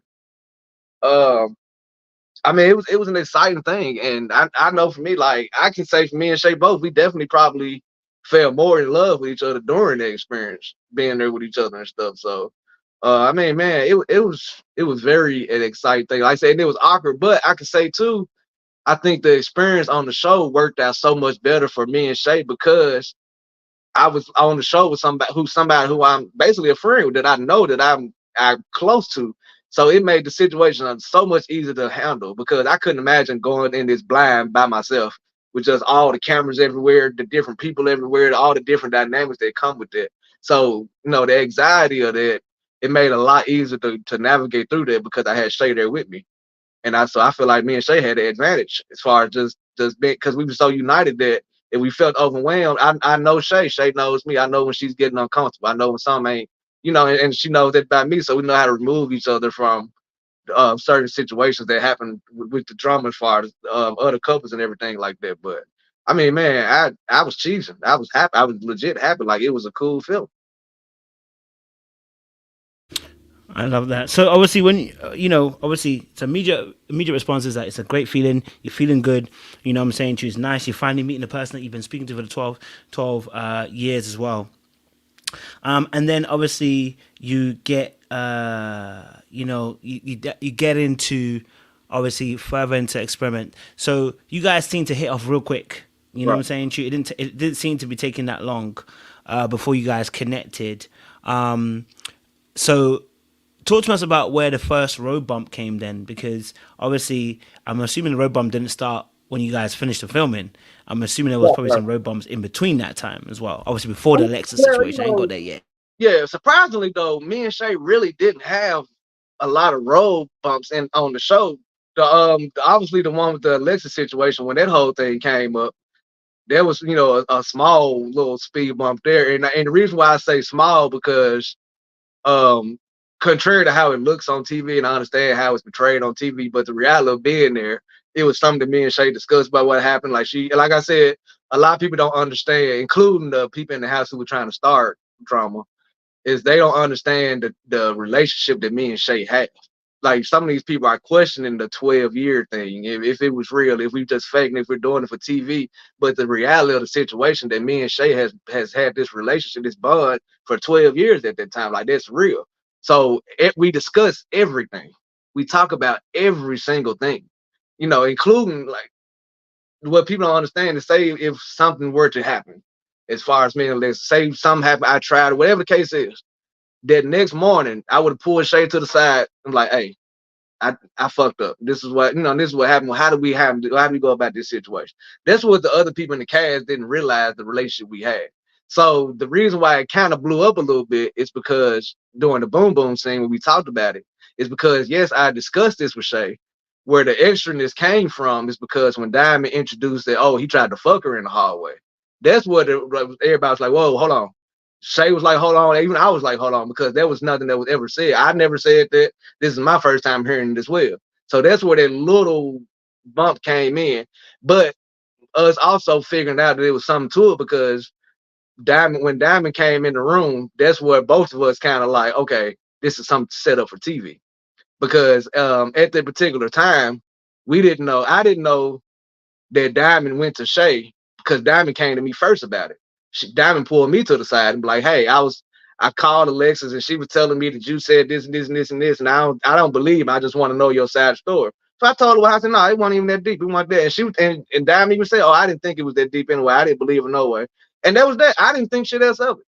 She immediately leaves out my room and goes straight to Shay, and that's when y'all see the scene that y'all see on the episode. And so then that's when me and Shay was in the boom room talking. At the time, like I said, I didn't know she went to Shay. Shay didn't know she went to me. So when she came in the boom boom room, that was the kind of like, okay, something ain't right about it. Cause why is you in here? That's how we was both looking at it. So after they left out that night, me and Shay talked about it that night. We kind of figured out, okay, they tried to set some little shit up. And then that's just kind of how they went. So that was really the only bump we had. Another bump that we did have and it wasn't shown on the TV show is when we this is the part where Diamond, Aaron, and Shay they had got into it. This day me and Shay had cooked for the house. We cooked for the entire house. Now I'll say I did have a problem. Me and Shay bumped heads about this because we had a great day bonding. We cooked the entire day together for the whole house. It was a good moment for us, I felt like. And so when we had dinner that night, Shay just decided to bring up a situation that happened between Aaron and them at the dinner table. Then it started a whole big argument, a whole big fight. And even though I understood why Shay was doing it, it upset me because you chose to do it in this moment while this is our day to cook dinner. This is the intimate. You chose to do it now. There's not what you said or did was the issue. It's just what you chose when you chose to do it that I had a problem with. So when they had like a little blow up, I went to the room where Diamond and Aaron was, and I basically told them at that moment, like, hey, look, from the rest of this time that we're here, y'all leave her alone. Don't say shit else to her. She won't say none of y'all. We're gonna nip it in the bud. This is how it's gonna go from there. They said, cool, okay, cool. I went to Shay, told her the same thing. The problem with that was Shay, I guess, because I didn't make a scene out of it, I didn't do it in front of cameras, I didn't do all this rah rah rah. She felt like I didn't handle it. So she just kept going, kept talking. And so that kind of irritated me. So we kind of got into it about that. Because like I said, I've already handled it. Let the man handle the situations. Because the fun thing about women sometimes they would say, oh, I want a man to act like a man and handle situations like a man. But then when the man handles it like a man, you're upset because you don't know exactly how men handle shit. We're not here to make scenes. If it's like Kojo, for example, man, you had an issue, I'm gonna come to you as a man and pull you to the side. We're gonna talk and discuss about it. I'm not gonna make a whole big scene and make sure there's a crew full of camera in there and get the and make all. We're not gonna do all that. It's just not how a lot of men operate. And so Shay was a little upset that I didn't do it that way. And so we had a little small, issue about that. But that was literally it, man. That was the only issue we had in the house. And I honestly think even that happened because, true enough, me and Shay got the bragging in the house about, we're the only couple. At this point, we've been there 2.5 weeks. We're the only couple that didn't have any drama in the house. So we were bragging a little bit, and hey, we good, we the best couple, we solid, we ain't got no. And I think production and even down the air, they was like, okay, well, watch this, and I really believe that's what happened. Like I just think it was, and that's why it wasn't much made into it, even with that whole threesome situation. It wasn't nothing to it. They just tried to make it more. Even production knew it wasn't nothing to it. Even Aaron and Diamond. So this is why I waited till the end before I spoke out on any situations. Because a lot of cast members who try to hurry up and get out there and say certain things put their foot in their mouth because there was stuff that they don't know about. And they don't know that after the whole Alexis situation happened, that production pulled me and Shay to the side. And they basically said, hey, if something happened, you need to say it now because we will put it on TV. Like, we're going to put the clips on. That's what they told us. And I was like, shit, go ahead. And they went, took a look, and they seen clearly wasn't shit there. They got the audio. They can hear the whole conversation. All this. The whole situation was dropped. And it was just that, like, it wasn't nothing to it. It was just messiness, some pettiness, because that particular day. So there's another misconception about that, and I'll get into this. A lot of people didn't even know that, or nobody knew that Alexis was even in the room with us until me and Shay told the house. Me and Shay are the ones who informed the house about her bed, and we told them 2 weeks later. And it wasn't none on the spike. Conversation came up. I don't even remember what was talking about. But we like, oh yeah, Lex was in that room that night. Everybody was like, what? No one knew that. The reason why the timing of that was bad is because that same day, Shay and Diamond had got into it because Diamond was searching Shay up on Facebook while we was in the house. And then on top of that, Big Aaron was questioning me about because an email list that came out to the cast member that we wasn't supposed to have. And it had everybody's name on it. And so Shay, that's not her real name. That's her nickname. So, but they had her real name on there. So Aaron got the question about, is she catfishing you? Do you know your woman for real? Little shit like that. So that's, it was just bad timing for me and Shay admitting about her being in our room because that just gave Diamond ammunition. Now, I don't know the conversation between her and Alexis, but I guess I'm assuming from what I've heard, she went in there and called Alexis, and I guess she basically said to me and Shay was dragging her throughout the house and talking bad about the whole 2 weeks. So from Alexis' perspective, she thinking that the whole house has been on her ass, dragging her this whole entire time. So she's just trying to save face, talk shit. Well, like I said, I don't even know what Diamond told Alexis. That's something that you have to ask them. I have no idea where the mess came from. And like I said, it wasn't that deep. And I just think Alexis, she's only going by the information that she has from Diamond at the time, especially during that moment. So she just going in. I just think she just reacted based on what she think happened. And I don't. With her not being there, she didn't understand the drama going on. How they basically just threw her into some little petty war that was going on between them three. And I mean, even if you even caught on to anything that's been going on since while the show has been being aired on these Facebook groups, a lot of that drama, that bullshit is still going on between Aaron, Diamond, and Shay. And then they've involved some of the YouTube people into it. Like, this is what Diamond and Aaron do. They involve other people in shit that don't even know nothing. Give them, little half truths, tell them a bunch of lies, and got these people thinking all this type of stuff. And then there's interactions, and that's where a lot of this mess is outside of the show, with as far as the Facebook groups and the different Reddit comments. This is where a lot of this shit come from because of this same drama that these two individuals have been keeping up for 2 fucking years because they just really have a problem with Shay because the way Shay talked to them after the shit that they done to her. Like, this is the thing. Shay's not just out here cussing people out for no reason or doing shit. These are reactions. And then they're not even understanding with those reactions. I've been telling Shay to shut up for the longest. I'm trying to keep Shay not to react a certain way.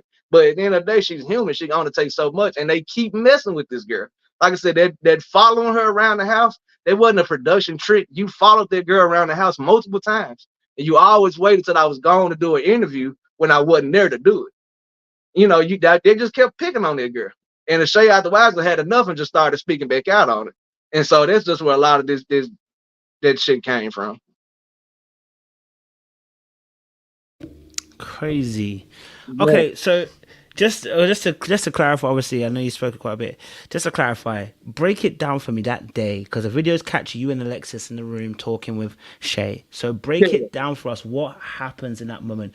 Because you and Alexis go outside, so we just want to know Yeah, yeah, yeah. from your So, perspective what happened with that so this situation. was like this is after the whole Dominique situation. This is when they sent him to the hotel room and everything. And at the meantime, that particular time, I think Alexis and Shay was all in the girls' room because all the girls initially shared rooms that first night. Uh Nick was originally my roommate the first night. And so since he was gone, Shay was gonna sleep in my room that first day. And because they was up still talking about it, we were just like, hey, y'all just they told Alexis just come in the room too. And y'all just keep talking about it. So and we just talked about it for the whole of Dummy situation, talked about some other shit. And then, so Shay did eventually go to sleep, because I do want to clarify that Shay was asleep during and it wasn't. Let me say too, it wasn't a conversation. It just was a comment of the threesome. The comment was she was like, oh, y'all some cool people. You and Shay, y'all cool people. She's like, I thought y'all brought me in here to have a threesome. And that's what she said. And I was like, no. I said Shay's not even into women. I said, so there's not nowhere near a possibility. Well, everybody has to understand, just to give y'all a little outside perspective of it, from where we were sitting on, and you can see when we were talking, but where you can see there's literally a camera right over my head and there's a microphone. So they literally can hear this whole conversation. That's literally what it was. Now, like I said, the wash and dryer is right there outside the door. Where you see us going to the hallway, the wash and dryer is literally right there. When we went there, we still talking about the Dominique situation at this point. We didn't got back on the whole Dominique thing, and I'm just moving clothes to the washer from the dryer. That's all it was. But while we're in there, and I said only 5 minutes max in that hallway, I did tell her, hey, make sure you stand at that door in case Shay wake up. Stand to the door frame because you can see right there. So I told her, make sure you stand there in case Shay wake up so she can see you. And that's literally what it was. We probably was in the hallway 5 minute max, man. Just me moving shit over. We went back into the room. She got back in Dominique's bed. I got back in bed with me and Shay. Went to sleep. That's literally how that whole situation went. It wasn't all this other stuff. Like I said, Shay, we wasn't all having her conversation talking about it. It wasn't none of that. Now that next morning, I did say Shay, I was like, hey, man, she did make a comment about the threesome thing, about having the threesome. She made that comment. I said it because obviously there's cameras and fucking microphones in there. So I told her, I was like, hey, just give you a heads up. She did make this comment, and I told Shay exactly what I told her. I told her that you're not into women, and and Shay laughed about the shit. That's what people don't understand. Shay didn't have a problem with Alexis at all. We never had a problem with it. So when Diamond came with the bullshit, Shay actually tried to call Alexis. That same time, well, when they brought it to her, Shay tried to call Alexis, and Alexis wouldn't answer the phone with it at first. She was kind of dodging it, and then so I guess she sent her some text message, and Shay read the text message, and then for whatever the text message said, Shay didn't believe Alexis. She thought Alexis was just bullshitting. And so that's literally how that shit went. So she never had an issue with Lex. She never felt no type way. Like we literally brought her in the room because she seemed like she was scared to go in it, being in the other room by herself. Like she was just so upset about the whole situation with her and Neat. So it was, it's almost a slap in the face because me and Shay literally out of kind of our heart just let you come in our room just to get you to chill, just to let you let some of this anger go and just calm down some, and then you throw us under the bus. But at the same time, I realized that you're only throwing us under the bus because you're going off what Diamond is like. She don't know what was going on in the house between Diamond and Shaker. Like I said, at this point, this is 2 weeks later. Uh, Alexis was only there that first night, so she had no idea the shit that's been going on between those three in the house up until that point. So that just, like I said, man, it was just some messy shit, and that's just really how that went. It was blew up. And obviously, TV want to, they want to make a story out of it, obviously, a narrative out of it. And like I said, me and Shay didn't have no drama at this point, so we finally got them. And then, like I said, once they realized there was nothing into it, that conversation, like it wasn't nothing that we talked about as far as the cast, the rest of the house. There was nothing that was a long conversation that everybody talked about. Like it never came up again after that. So obviously, with the situation between the Alexis situation, obviously that happened. So you're basically just saying in conclusion that it was messy Yeah, on Alexis and it's Diamond. all the TV antics. That's all that shit was. Fair enough. All right, cool. And then obviously, so later on the show, obviously, there's tensions that's rising in the house. Obviously, I won't discuss the Alexis and situation with old boy because I think that's rinsed out. But obviously, later on, obviously, the Diamond, Aaron, everybody gets to do the group talks. We see a little bit of that happening. There's Millie popping off with the Chris situation as well. Chris obviously, talking to the fellas and telling you guys that, he ain't with nobody but with Sandia at the same time, which crazy to me.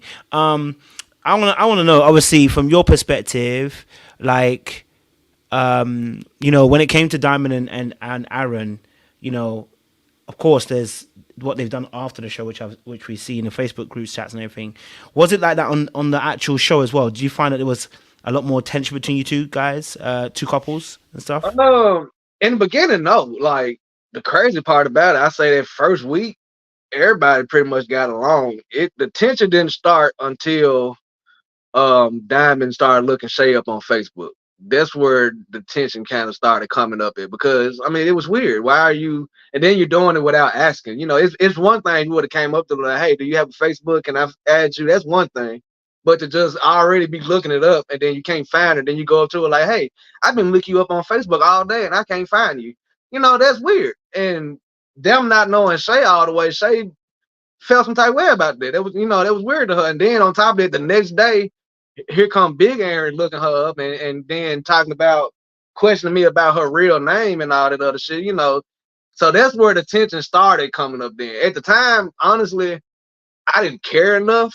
But Shay's a little more emotional than I am. I didn't care enough at the time. And I didn't even think it was a big deal because Aaron said something to me about it. And I did mention to Shay, like, hey, guess what? This man ain't gonna talk about he don't think that's your real name. I didn't think Shay was gonna react the way she reacted, but at the same time, this is me not knowing that they've already been looking her up in the house. I didn't know that at the time. So if I would have known it, I probably wouldn't have told Shay that just because I didn't want the drama. I didn't want because I tried to keep Shay out of drama as much as possible. Like y'all don't see it, but there's so many times I'm grabbing Shay, telling her, hey, be quiet, don't say that. Don't get involved in it. Stay out of it. That's not your business because I don't want her to be in. First of all, I don't like drama anyway. It's just my personality. I don't like drama. I don't like being messed. And then on top of that, we got cameras around here. They can make this look any type of way. I'm trying to protect your image. I don't want you to look like you into this type of stuff. So just be quiet. So, like I said, the tension didn't start until them looking at each other. I mean, looking her up. That's where it kind of started.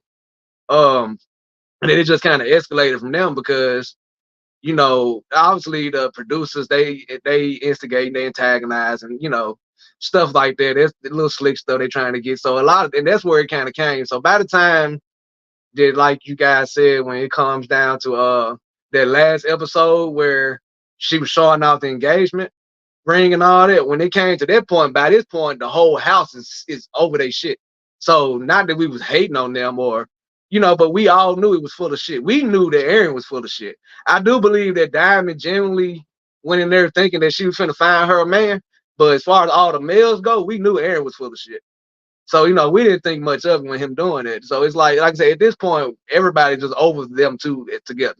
And it's like, y'all, they're a couple. So if most people got a problem with one person, the other one's pretty much including it as well. So that's kind of where they went. Like none of us really had problems with them. We tried to be cordial. Like I know they say they was the elders and they was giving advices and that they wasn't. Nobody went to them for advice. Someone wanted to hear what they had to talk about. It was nothing like that. Yeah, we'll be cordial. You sitting there talk, we'll let you finish talking. But nobody went up to you for advice or asked you for shit. Like we knew from day one that you had a different mindset than the rest of us. That was already established from day one when we all was sitting at the table with Chris. And when Chris came in hot on that first episode, when he was sitting at the table and everything, that conversation was way more in person than what was shown on TV. A lot of people had got into it that first night because of different things that Chris said, some of the stuff that Aaron said, just differences of opinions, mindset. So we knew from day one Aaron was full of shit. So nobody took stuff he said serious. Yeah, we could be cordial. We can be cordial when we're in the house together. We stuck with him. We're here 3 weeks. We ain't got no phone, no entertainment. We can't watch TV. We can't listen to music. you know, a lot of rules is we can't do stuff when cameras come around. So me trying to smoke, that's why you see me in the background a lot, because I'm trying to avoid the camera so I can smoke. Because once the cameras come there, I got to put it up. You know, or if we listen to music on the laptop, the cameras come around, you got to turn it off.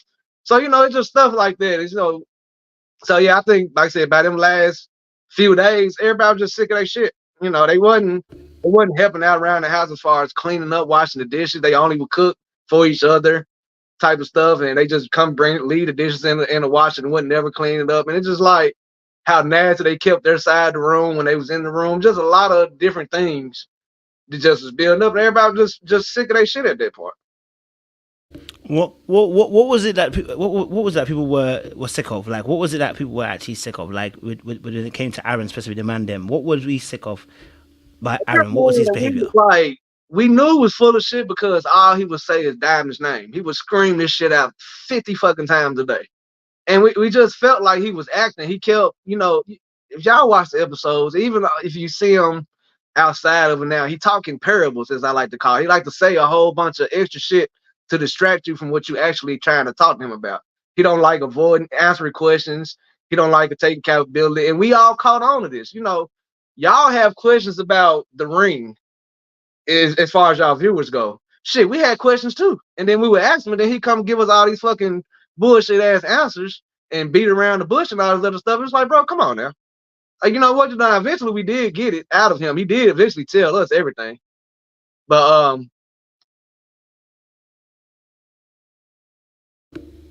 I think he was trying to see something. That's why he'll come back. He was just trying to click something. He clicked it by mistake. It's in the air and in the man. We need to get Aaron here, don't we? We might have to get Aaron here because, boy, at this point, you know, someone said Aaron cut his feet. He had to get him back because Aaron, you know, listen, he do be talking in parables. I can't lie to you on that one. I'd give it to Josh. He do be talking in some parables and some metaphors. He be talking some greasy slick. So it will be good to get him on here to get him to come and share his perspective.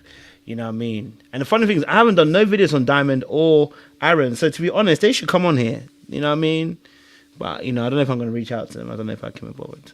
But, Josh, you're not connected. Oh, there you go. He's connected. Okay. There you go, Cap. Sorry, you're back now. Yeah, sorry. You were just finishing off saying apologies about that. right, no, that was my fault. Yeah, I'm got these fat fingers. Can you hear me now? Everything? You still hear me? Yeah, well, you're good, bro. Sorry, you were finishing off what you're saying. Shit. Shoot. I'm sorry. It's a habit. So yeah, like I said, he but what ask me a question again? I'm sorry. It kind of threw me out. Yeah, no. You were explaining about why the men were feeling some type of way about Aaron, because he was kind of like, you said, I think the last thing he said was he's talking in metaphors and, you know, he talks around the mulberry bush. So I wanted to know, like, you know, what else was the guys kind of seeing from Aaron? Because obviously it looked like he was always trying to give advice to people. You know, we saw at one point him giving advice to somebody's dad. It was a lot. So I just wanted to, you know, see what you guys were seeing. But, you know. Yeah. So yeah, like I said, he didn't take accountability for what he was dealing with. Even when he finally did tell us the situation with his relationship that he'd been abused. He said he'd been in an abusive relationship. And I'm not gonna discredit it, and I don't know what's true, what's not. I'm not gonna get into that. It's very possible. But just some of the stuff that he would tell us, as men, we know better. It just didn't line up. You know, it just didn't make sense.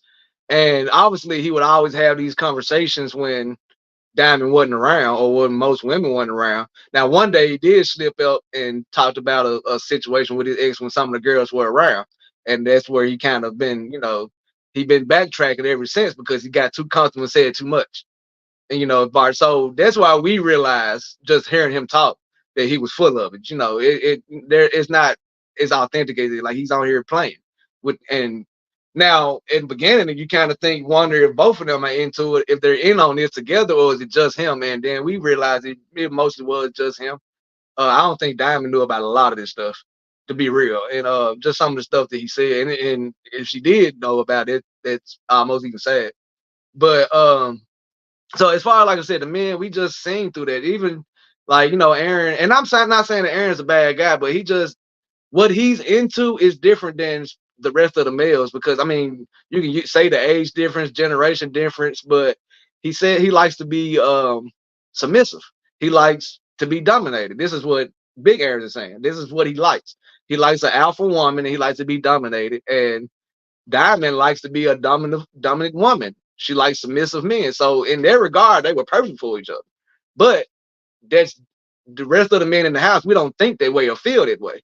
So you giving us your advice, it's not gonna translate to us because we're not gonna do that. Especially Chris. Y'all see how Chris is. His mindset is. You think Chris and Aaron got along? Hell no, because Aaron wants to be submissive and Chris wants to be dominant. So obviously Chris ain't finna hear nothing that Aaron got to say. Yeah, we'll let you talk, but we're not gonna take heed to nothing you're saying.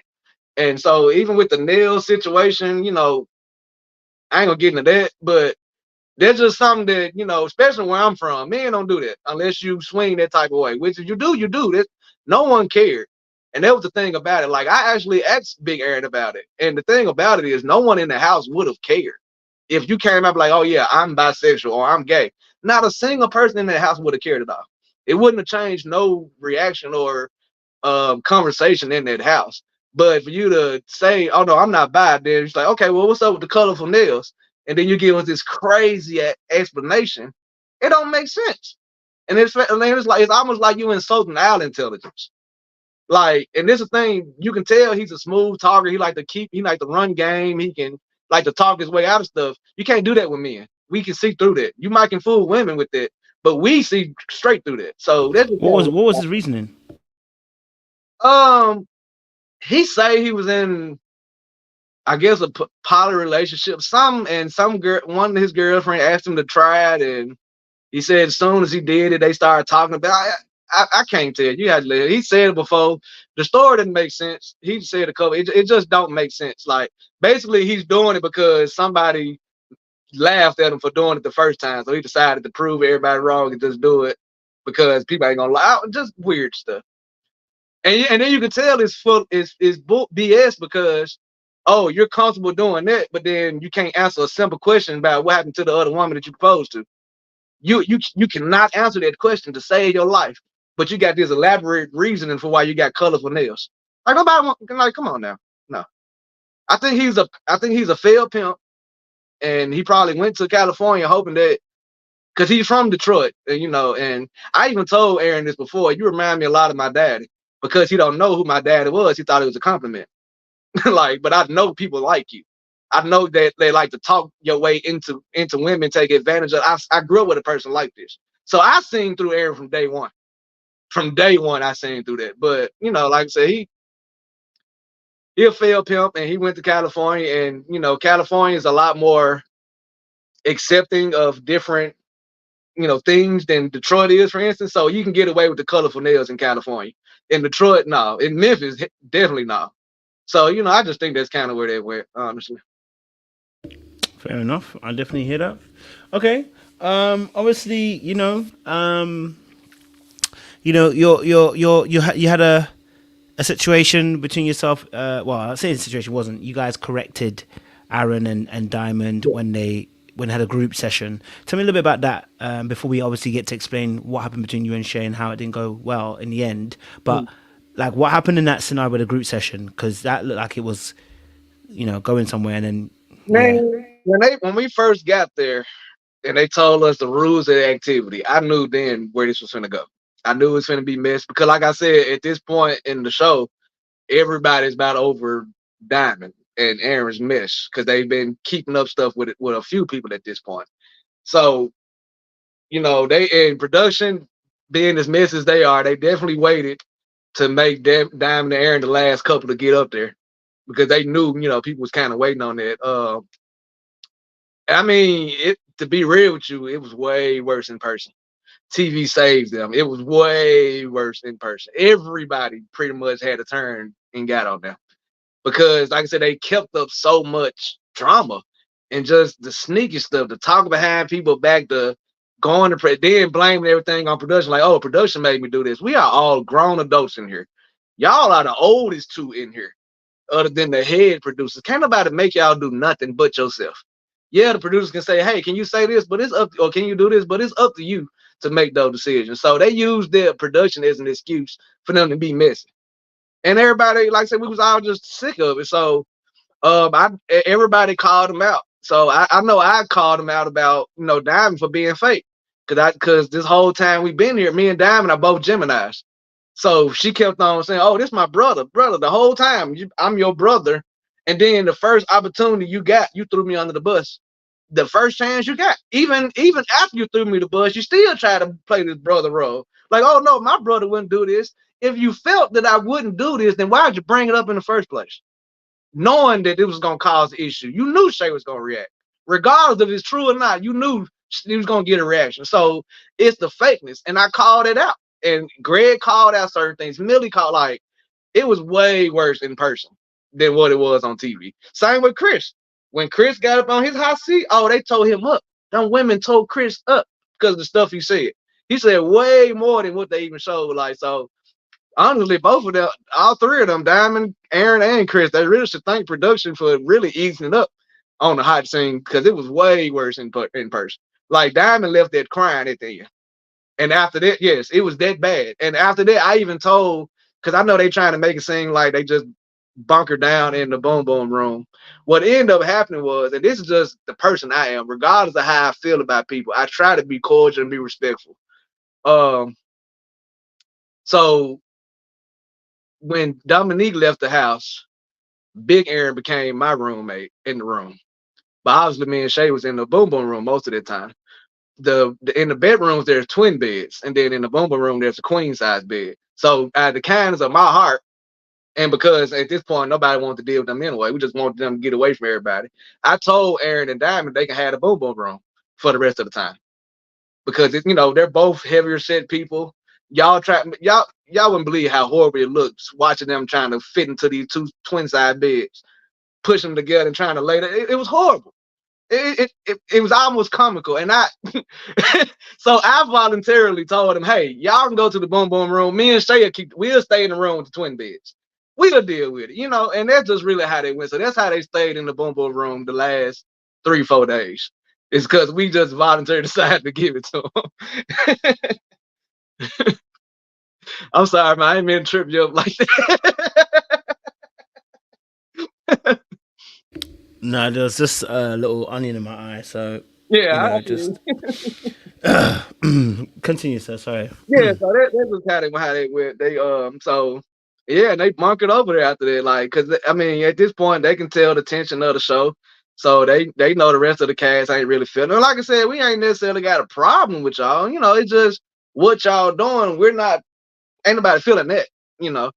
And so, that's just how they kind of went though. That last few days, it was just, the rest of the house, ironically, had gotten closer.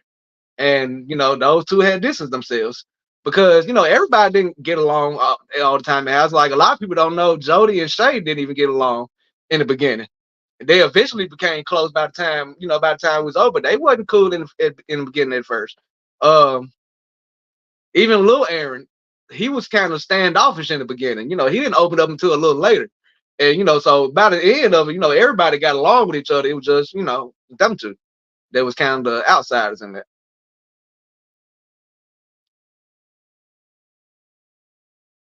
Damn. Yeah, thank you for sharing that.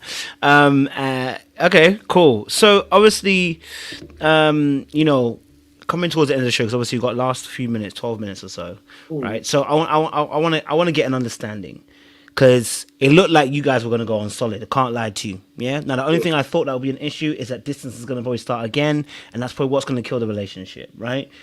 I want to know what happened between you and Shay at the end of the once filming stopped. Where does it all go wrong? Because we're not together right now. So where does it all go wrong? So I think it didn't start going wrong until after Warren and my uncles passed. That was like the first crack when that happened. Because before that, everything was good. Now, when we left film and left the show, we stayed out there in California for like another week or so. And then Shay ended up, this was around Thanksgiving, around this time. So Shay ended up flying back to Detroit instead of Miami. She went to Detroit to go spend time with her mom for the holidays, whatever. Cool. And she stayed out there for the remainder of that year. the first initial crack is like I said with the passing of everything, because it just kind of messed me up on top of, and with everything happening at once. And so Shay did, she did say condolences, but we didn't talk as much. And it's like, if any point in time that I need you just emotionally, this is now. And Shay kind of went back into, not to talk bad about, I love Shay to death, but she went back to her partying ways. She, especially when she went back to Detroit, she went back to go partying, went to go having fun. And so I feel like that's where it first kind of started. So the fact that I'm honestly heartbroken at this moment, like I just lost two of my uncles and my best friend, then I'm calling you and I can't even talk to you because you out in the club somewhere. And then, this is almost every day that you've been there. And I understand you've been away from your family, you've been away from home, your real home, in a while. So I got it. But it's like, even when she finally got back to Miami, it almost seemed like we went back to where it was before. And it's like, with me already dealing with all these losses, my mental goal, because like I said at the time, the only positive person I had in my life outside of Shay was Warren. And to lose that, it's like, damn, who do I talk to? Like, that was it, because I don't have family. Like, I viewed him as a brother. That's what's my, so it messed me up. And then I felt like, just emotionally, she could have been there more. It could have been more supportive, and she wasn't. So then I'm having to deal with what I'm dealing with now. I got to deal with my own, because when we, like I said, when you leave the show, I got to go back filming. My plan was to use some of this money from the TV show to get an attorney, try to get these visitation rights from my daughter, and then a situation happened that didn't plan. So it's like everything that I had planned is all falling apart immediately.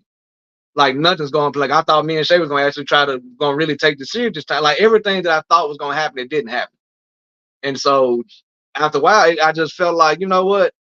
I can't keep doing this. Like, we can't keep doing this cycle. Like, I really thought we was going to give it a real shot this time. And it seemed like I said, as soon as we separated, it went back to what it was. And it's like, okay, we can't keep really doing this. So, and then, like I said, dealing with what I was dealing with, at some point, me and Shay, we had got into it. I want to say we stopped filming around November. I think around February or something, we had gotten to like a real big little argument. And y'all know Shay, y'all seen on the show, when she get mad, she gets out, she blows up, and she, kind of blew up. Even some of the other cast members, they knew that we had broken up because they seen it in real time on social media. Shay get mad, cussing me out on there. I'm not responding, so I'm not giving it. And so it's just different stuff. I'm not responding to Shay. That's pissing her off even more because I'm not giving her the reaction that she wanted. And that's making me even mad. And it just, like, we just bumped heads. So by the time, I know when we did the check-in, they said it was 4 months later. It actually was like 7 months later. So I don't know why they put it that way, 4 months. But so maybe a month or two before we did do the check-in, at this point, we wasn't talking.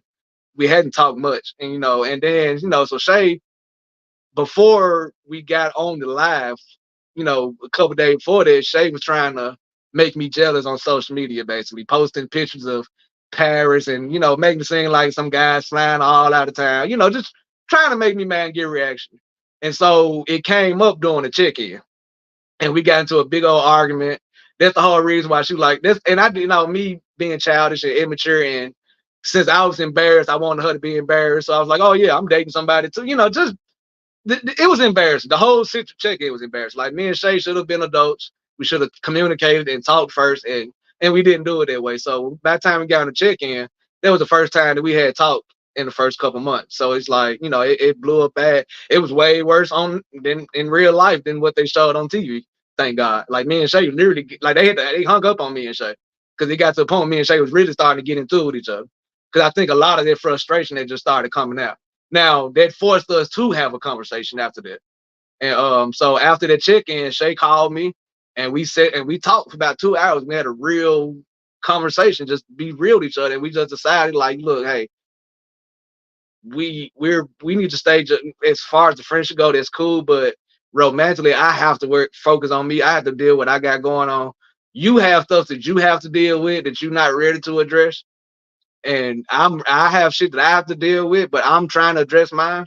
And that's just kind of where we went. Like, now we still communicate. Don't get it wrong. We still talk on a regular basis, but romantically, I checked out. I just didn't want no parts doing nothing. Like as far as any emotional level with anybody, not even just Shay in particular, just with anybody. I just didn't want no parts of it at that point. Like I just checked out at that point.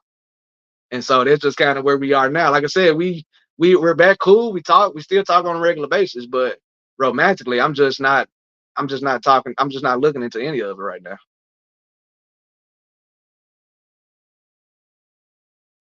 Damn. Okay, that's fair. So obviously, that's a bit of a sad situation. You know, it's unfortunate it's come to that place, right? Because obviously, y'all, well, at least when y'all were together, you was connecting quite a bit as well.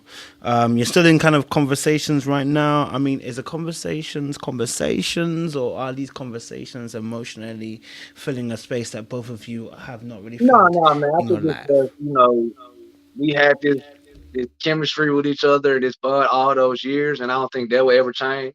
So it's like, no, when we talk, we're literally just talking. We might just talking about some of the stuff on the show, just laughing about different things. But as far like I said, any romantic side of it, there's no flirting, nothing like that. There's none of that going on.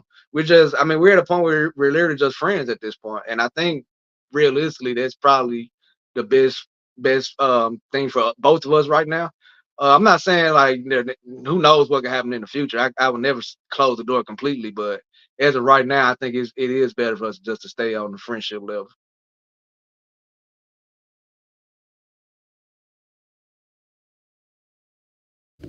I hear it. Can't lie to you. I hear it. Okay, so obviously, you know that relationship has come to a pass now. For you now, what would be some of the learns that you had from being on that show? What were some of the learns? Oh man, being vulnerable, that was new to me. This whole experience, opening up, even me telling y'all, the stuff today, that's something that I probably wouldn't have done, a few years ago. It's taught me to just be vulnerable with myself, be comfortable with my experiences. At the end of the day, they happen. There's no point of trying to deny or avoid it. They happen. So the better I can address the situation and fix it, it's easy. It's better for me instead of holding it in and keeping it to myself and bottled in all those years like I had been doing. So just man, like I said, just being vulnerable, open myself up. That's something that I took from that, and that's something that I've been trying to apply to since then, since the show. Like I said, my full honesty and transparency, even though I've always been that way, I'm trying to take away the nice version of it. I would always be honest, but I would try to, say it in a nice way per se. Not that I'm not saying a nice way now, but now I'm just being directly with it and almost blunt in a sense to make sure that there's no misunderstanding from what I'm trying to say or get across. And so, but I would definitely say that main thing is just opening up more and being vulnerable and, you know, expressing myself a lot more than what I was doing. Stop bottling everything in and keep things to myself.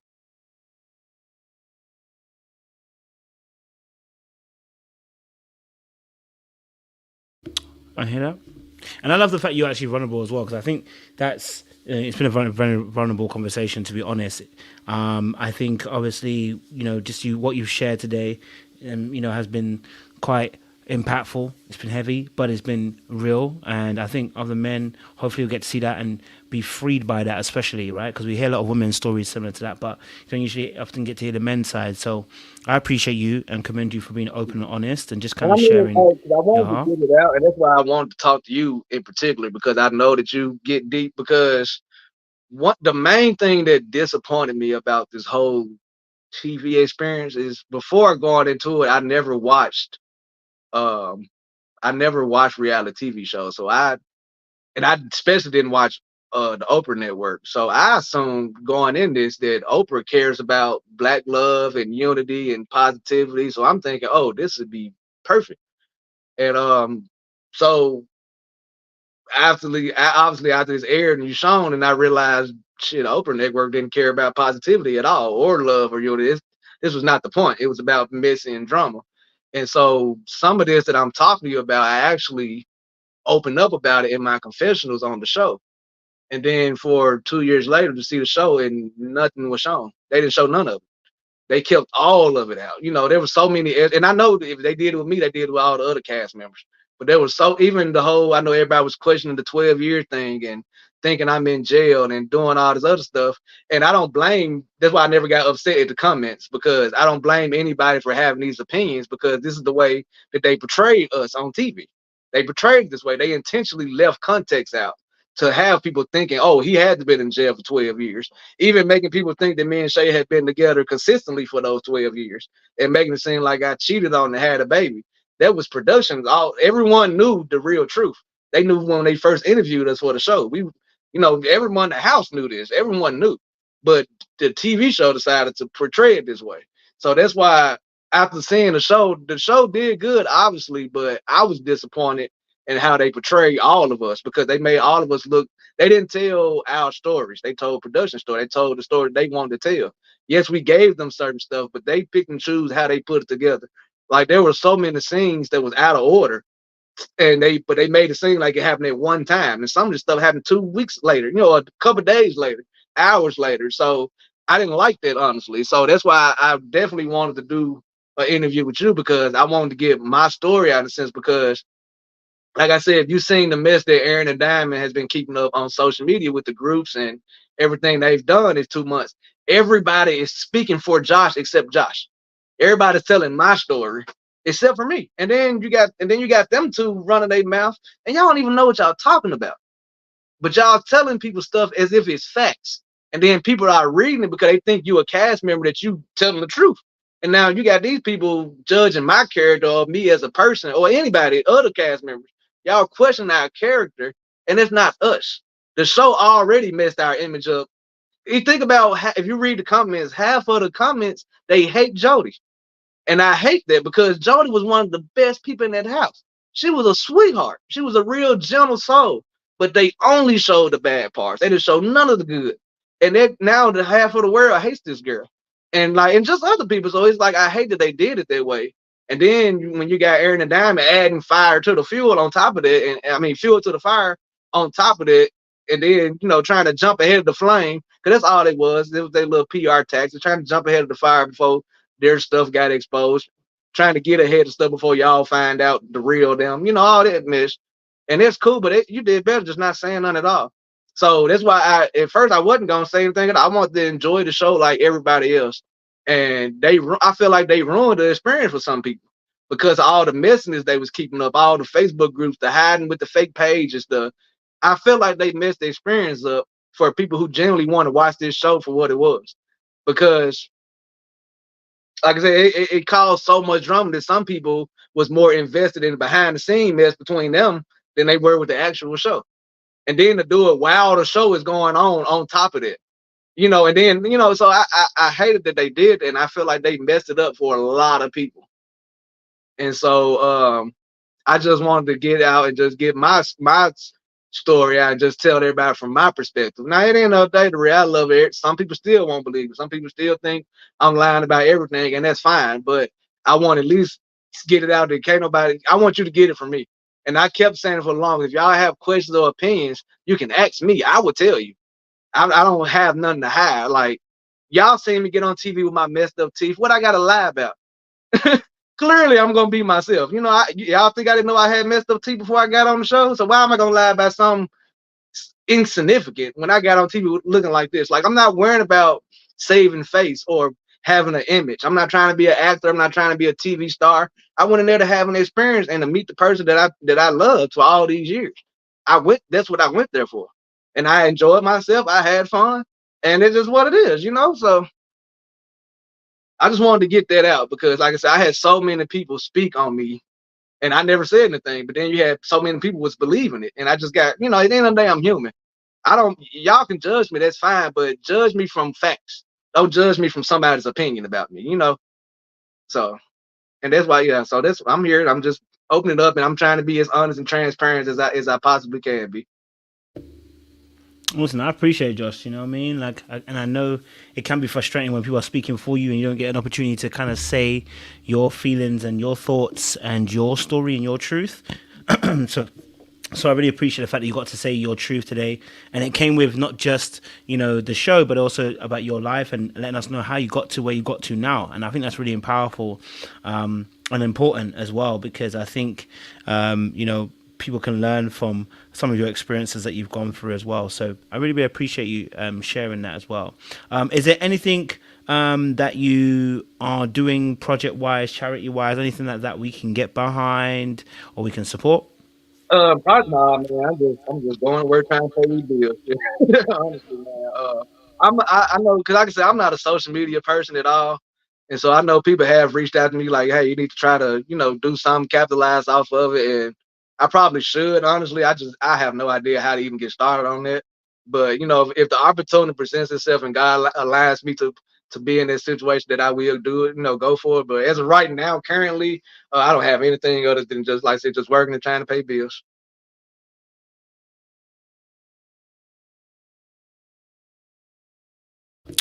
All right. I appreciate it. Captain, thank you so much for joining us. I appreciate it again. And listen, good luck on your endeavors. May the Lord lead you in all things as well. Audience members as well. I appreciate y'all. Thank you for coming through. Thank you for keeping it kosher, clean, and composed in the chat as well. Yeah, they were good today, so I appreciate them for that as well. So thank you, audience. We'll be back a little bit later on in a couple of hours. I know I've got Aaron M on, so he'll be telling about his experience with his love journey with Jody as well. So we'd love to know about his situation too. Yeah. I mean, if I can get that with Aaron on, we'll see. But Yeah. we'll see what we can do. All right, audience, thank you so much. We appreciate y'all. Stay locked and loaded. We'll be back in about a couple of hours' time, 4 hours' time, I think it is. Yep. And we'll be talking, obviously, about, Aaron M's journey as well. Much appreciation. Don't do anything I wouldn't do. We appreciate you guys. Stay locked, stay loaded. We'll see you again very soon.